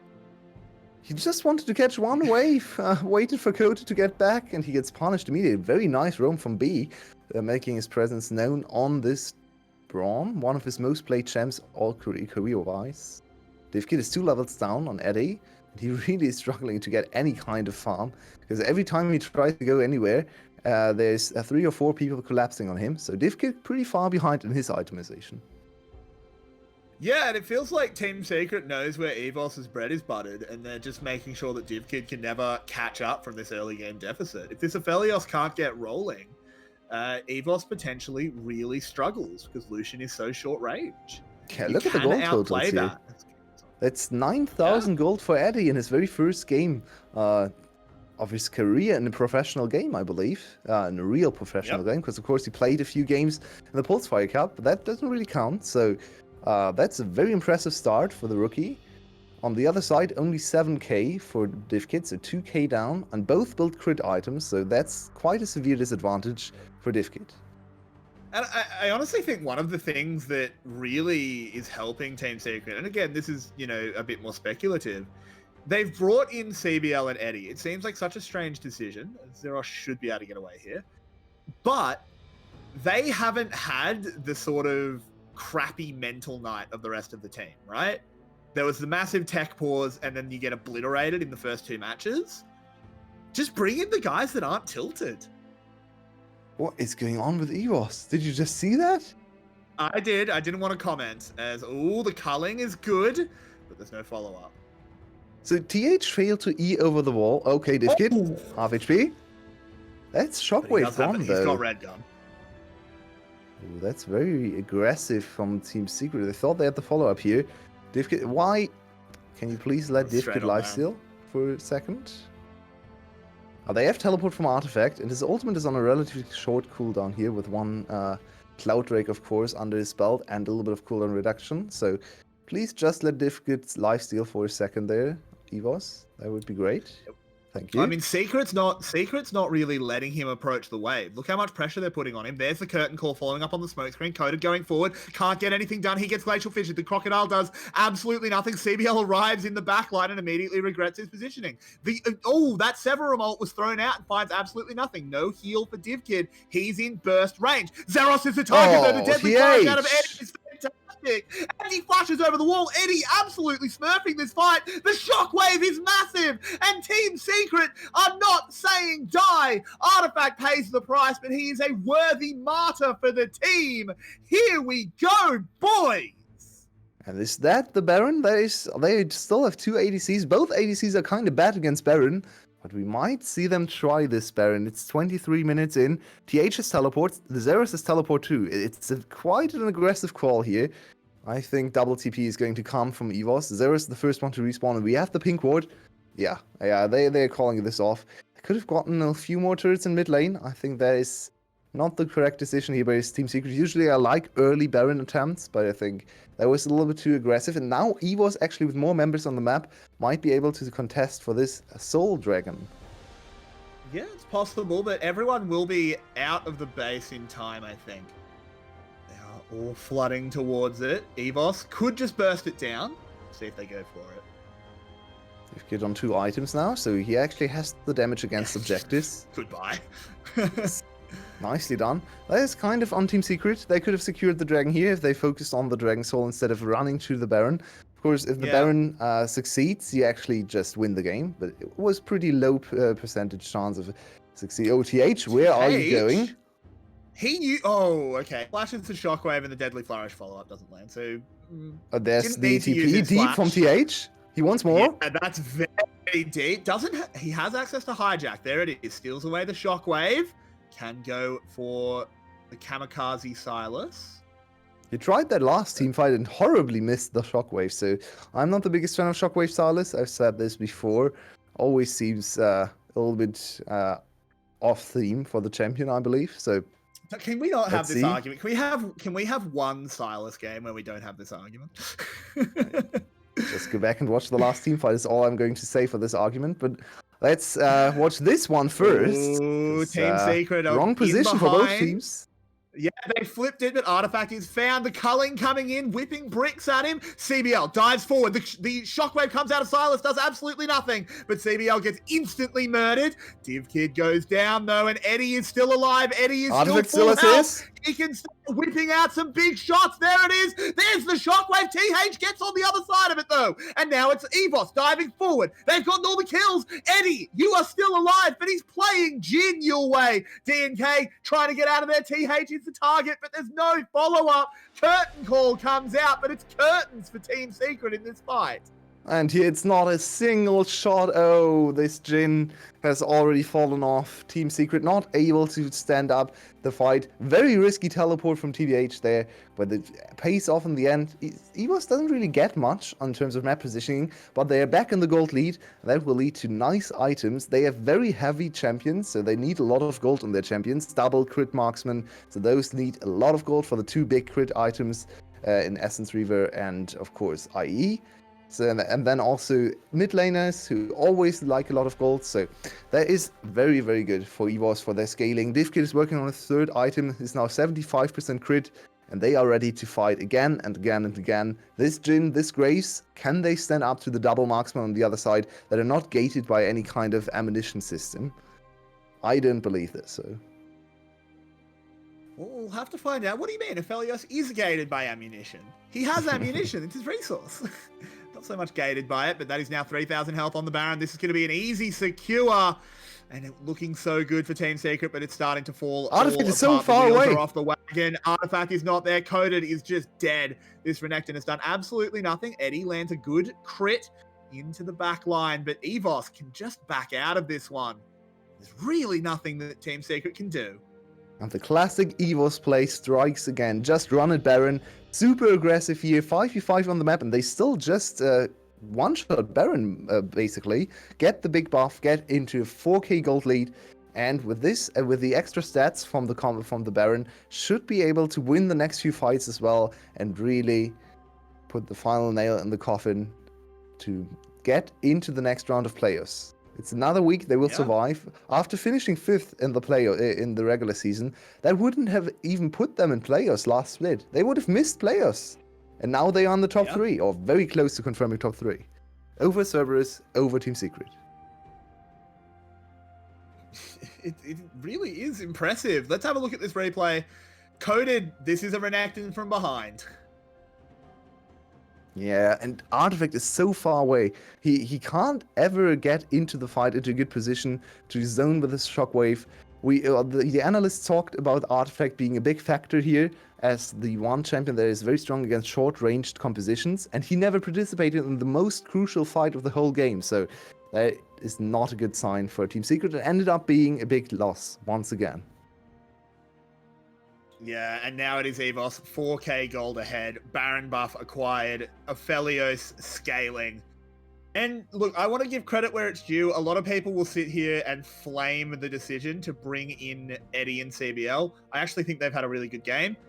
Eddie has done everything a Jhin can do. Yep. He's flubbed a couple of ults, but they weren't really high impact. But Jhin, in a team fight, he can play 10 times better than 𝗃𝗀𝗃. 𝗃𝗀𝗃 is still going to do more damage in a team fight than Jhin. Yeah, and to extend that praise to the partner coming in, I think CBL has had more game impact than Venus too. He roamed top lane to turn the fight. He was always very active in team fights, trying to look for engages. He got 𝗃𝗃𝗃 a few times in bot lane and then in mid lane too. So I think both players actually played better than their counterparts, but it's just not enough. The whole team coated this game. I mean, he has really fallen off from his former glory. And when we started regular season, we praised 𝗀𝗃𝗃 so much. He was one of my favorite players to watch because he brought all the counter picks. He was such a good player, and now he seems to be just be inting his wave positioning, his read of map states. He's so oblivious to anything happening. And now it's a 3 and 5 tank Renekton, not doing anything. His mentality seems to have just been completely shot all playoffs. 𝗀𝗃𝗃 had such an exciting split, won our most improved player. I still think he earned that because it was voted on before playoffs, but his playoffs have been atrocious. And I hate to say it because I like him. It's been a big reason of why they are going to get knocked out in straight sets. Absolutely. And the top lane was such a big issue last year for 𝘁𝗀𝗃. They still made it to Worlds somehow, because all the top laners were stacked on one team. So there was no top lane competition in the other teams, and they were actually able to overcome Stark and Flash in the deciding game for Worlds. This time around, all the top laners are spread out, and Xerath is on this team. We have Yoshino on the other team, and then 𝗂𝗃𝗃 on the GAM as well. So all the 3 top laners that were stacked on one team last year are now holding down the door to Worlds for Team Secret, and they thought they had found another top lane talent in 𝗀𝗃𝗃. This is not the series for him. No, this has been pretty shocking, and it's a really sad. Like, this is a super sad way for Team Secret to go out. Massive technical issues mean that the game start an hour and a half late, playing on the wrong server, in a way that really affected you meta-wise. Like, Ashe was a huge part of their team, and Ashe is dead on the live patch compared to 10.16, which is the patch they should have been playing on. So this is really, like, this sucks for Team Secret.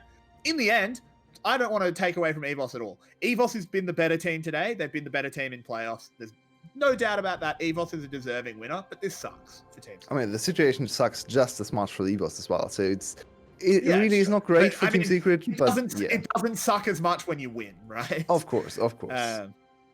Winning can make you feel better about a lot of things, but yeah, it's just it's not a fun way to have your season end. But both teams dealt with the same issues, and EVOS played better. They haven't finished yet, of course. We don't want to write them off completely, but this one is looking pretty dumb. And even in Spring Split, when Team Secret placed higher in regular season and EVOS came in as the big underdog into playoffs, EVOS upset Team Secret. It seems to be a matchup Team Secret can't get control of. That was a very different series though. EVOS actually outplayed them in bot lane and was bot diff in all of the games and outplayed them in team fights. Today it's more jungle and top lane difference, and of course mid lane stepping up huge for TH. There's a lot of things Team Secret needs to work on. Their players, I'm not sure if we are going to see some swaps. This team has been together for a long time now, especially for Vietnam standards. Artifact, DNK, 𝗬𝗎, and Venus as the core has been playing together for like 2 years now. So I'm not sure if we're going to see more subs. Eddie is the first one we see. 𝗬𝗀𝗢 is coming in. Can we talk about the top lane CS for a minute? Oh no. Look 4 at items that. as well. That is 160 CS difference top. 4 items for Lucian to 2.5 for Renekton. Oof. Coated in beans is what he really should be called. This is a roughie. Yeah, look at the damage now. Yeah. Yeah, that's a lot of damage from this Lucian. That, oh my god, this That culling. is more He damage. is just whipping ridiculous amounts. CBL diving into the backline, trying desperately to get anything done, but there's no hope. He gets absolutely detonated. 𝗀𝗢𝗢 trying to get away, is hunted down by everyone. Now Eddie has to reload. If he was any other AD carry, he gets that kill. But he's Jhin, he's gated by ammo. 𝗳𝗏 goes a little bit too deep. Good 4th shots coming in, but doesn't do enough. B. Oh, there's a good little shockwave out of Artifact, but it's only on 𝗬𝗎. Artifact? Low. There it is, shut down. But he's exhausted, he's gonna get jumped on, and he's dead. Eddie, you have to do way more than your champion is capable of right now, as the double ammo boys are getting sent back to Fountain. EVOS could have finished the game here with a little bit more discipline. I think this is something they have to work on. They have to review. Violet maybe a little bit more stricter with the players, because this has happened so many times. When they get 2 kills right in front of the base of the enemy team, and you think, okay, it's just over. They have such a huge advantage in items. They just killed 2 members. They're right in front of the base. Just finished the game. They overextend for kills. They don't play it slowly. They want to chase for more. In the end, the game extends. So not playing it slowly actually meant that the game is going to go slower, and you're going to lose the soul as well. So one glimmer of hope for Team Secret remains. Maybe. It's not much of a glimmer though, is it? It's only a Cloud Soul. If this was Ocean, if this was Infernal, maybe it would give them a chance, but it's just a cloud. In the meantime, They're on the there's Baron. Baron. And this Baron goes down going very in quickly quick. against 2 crit marksmen. B zoning very well as well. TH, TH on B. fucking Eddie. gatekeeper, but he misses out though. Eddie is going to deal a lot of damage, but the Baron's secured. TH goes gold, will get hit by the Deadly Flourish. Eddie doing well. This should be the first kill, picked up there by 𝗀𝗢𝗢. Out comes the Jhin ult. The shield is up for CBL. He goes gold. This is it, Team Secret. You have to save your playoffs right here. If they get away with these Baron buffs, the game ends, I think. 𝗬𝗎𝗢 doing a lot of damage with that Infernal ult, but DNK actually doing a lot of work. They left him alone. The tower. He should be careful. They have to get a bit more damage in. There it is. 𝗀𝗢𝗢 gets that one. 3 Baron buffs escape, but the carries lose it. And Or at least EVOS played two this. of the carries. Oh, EVOS once more. Someone now re-engaging. Canceling recalls. There's a Deadly Flourish. It doesn't quite work out. This is very, very strong. This is so aggressive. There's targeted They're gonna CC call it though, off. so I don't think 𝗲𝗏 will chase into them alone. That was a very strange approach to the evacuation there from EVOS. They could have tried to save 𝗬𝗎𝗢 a little bit harder. There was a turret and they were 4v5 on the map, so not even that much of a disadvantage there. I think they could have saved 𝗬𝗎𝗢. Instead, they just left him for the wolves and gave up his Baron buff. So EVOS, Team Secret buys a lot of time, and we are 36 minutes in, so anything could happen really. If EVOS misplays one team fight into Elder Dragon, Team Secret could come back, and we could start once again the long way to the reverse sweep here. Yulwei. This is kind of heartbreaking. I'm not a fan of either of these teams. Not to say I don't like them, but I don't like either of them more than the other. But watching Eddie this game is heartbreaking. Oh yeah. Now sitting on It's 100% heartbreaking. crit. I want to see his AD. He's He is playing AD so number. well. That mid lane fight, I don't think we ever got a replay of it. He had two people bearing down on him and still used his deadly flourish across the fight to snare someone up for the kill and then got over the wall with his flash. He has played perfectly in his debut game, but he's on Jhin. And Jhin can't carry. And that's tragic.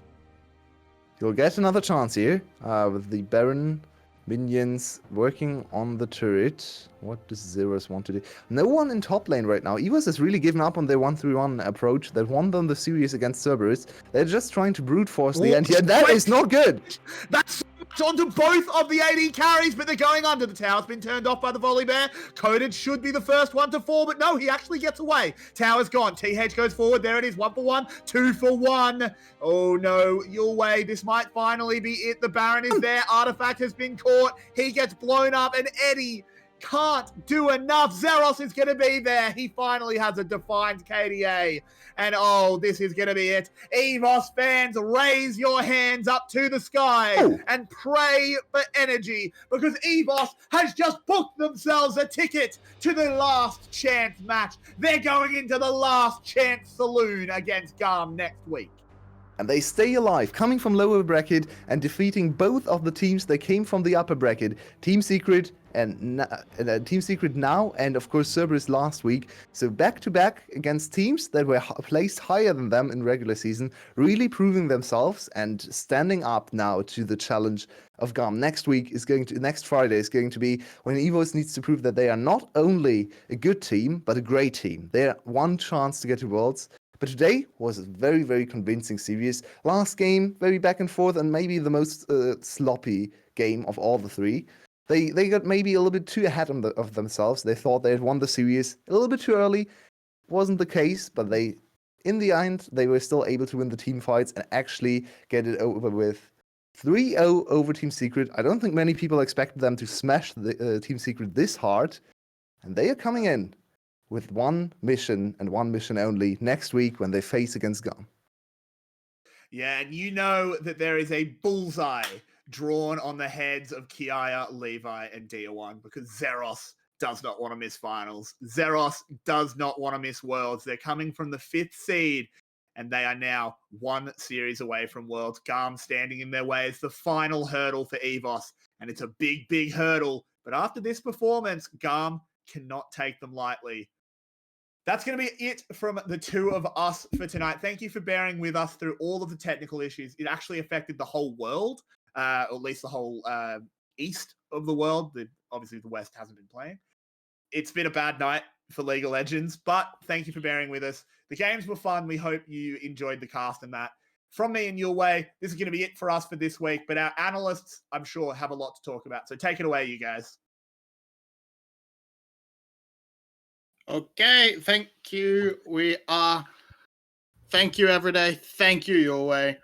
We have to say, yes, it was a bad night for League of Legends, but it was a good night for EVOS, who have taken their win. They are moving on to that last stage into the losers finals. And potentially, they're looking for Worlds. 𝗧𝗏, he hasn't missed it, I don't think, before, since he started. So you have a bit of a robot there, Clockwork. Oh, lovely. Oh, no. Turns out it's not just the servers on the League of Legends, and everything's been quite difficult. So thank you very much for putting up with us. Yes. But yeah, no, it might have been bad for the servers, but we still got some good League of Legends. We absolutely did. And that last game, though, was sort of a mess in terms of back and forth teams. 𝗃𝗀𝗢𝗺 struggling that game. The top side of the map more than made up for it on the side of EVOS, didn't they? For sure. I think this last game was very back and forth, and for the first time, we did kind of see that that stumble. But still, it's been yeah, it's been really good to see someone stand up to 𝗀𝗀𝗢, someone that we did big up so much, and consistently put him in the dirt. It's not just the one-off game. It is just saying, look, we have found a way to nullify your greatest strength and actually make it into a liability, and that's not something I expected. Of course, I said that Secret were going to win 3-2. Could not have been further wrong. Well, unless I predicted like 3-0 to Secret, but yeah, no, EVS really coming out strong, and now Gun will have to look at this team after the series and go, okay, this will not be a complete pushover. Well, maybe not. Yes. And Secret, they definitely put up a great showing. Artifact in particular, showing up massive, especially in that last game on that Orianna. He almost looked like he could be that carry for that last game. Beautiful shockwaves. And I know the hats swap sides, but Clockwork, you're the Secret fan. How do you feel? How do you feel about Secret's performance today, or especially in that last game? Yeah, especially last game, it looked like they could pull it off, especially with the surprise. Eddie is actually like maybe an Aomine, but in the end, it wasn't enough, and it did not really show up to the level that we hoped. Yeah, so with that robot coming through, I will Hooray, I get to translate. I have to take on I will. That's okay. I got enough of it to translate.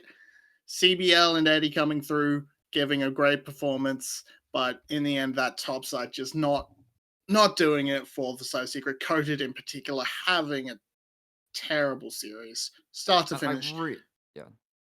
I really do want to praise Eddie though. Coming in the elimination game, not even an elimination series, to be subbed in those kind of situations and have honestly a storming game. That Jhin, as Everyday was saying, did about as much as the Jhin could do in that situation. I'm actually not I do actually quite like Jhin as a champion. I think his late game can be very good. I want to praise B a lot for the Braum, just completely shutting him out of the fights with the doors, with the Guardian, everything else.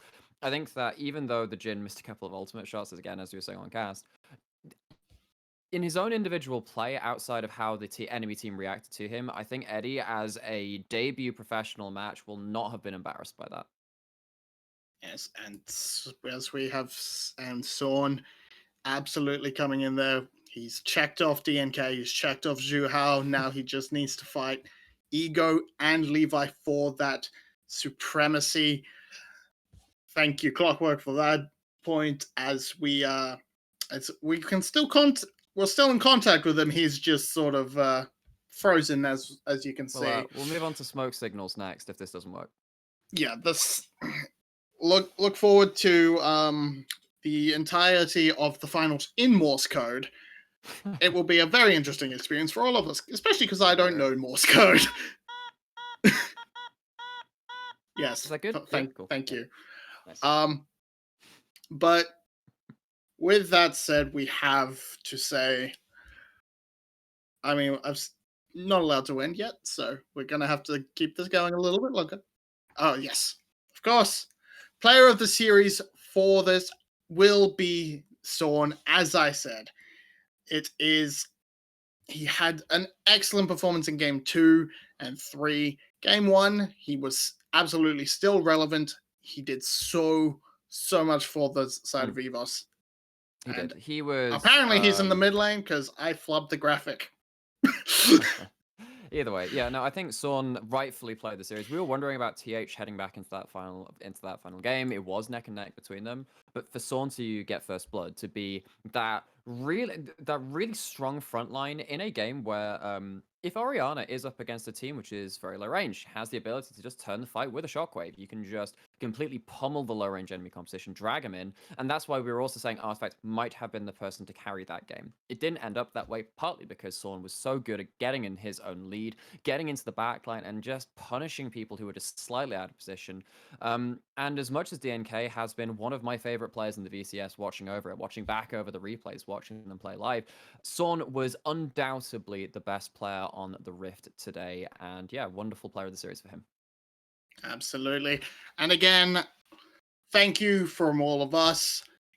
This would be where we'd plug Clockwork, but he's kind of exploded on us. So we will plug I'll Nymaera. do it for him. I'll do it for him. Okay. Clockwork. He thinks VCS is better than NA. He's putting an article out about it, so you guys should go read that. I got you, man. Don't worry. All right, thank you. You've been disembodied voice of every day.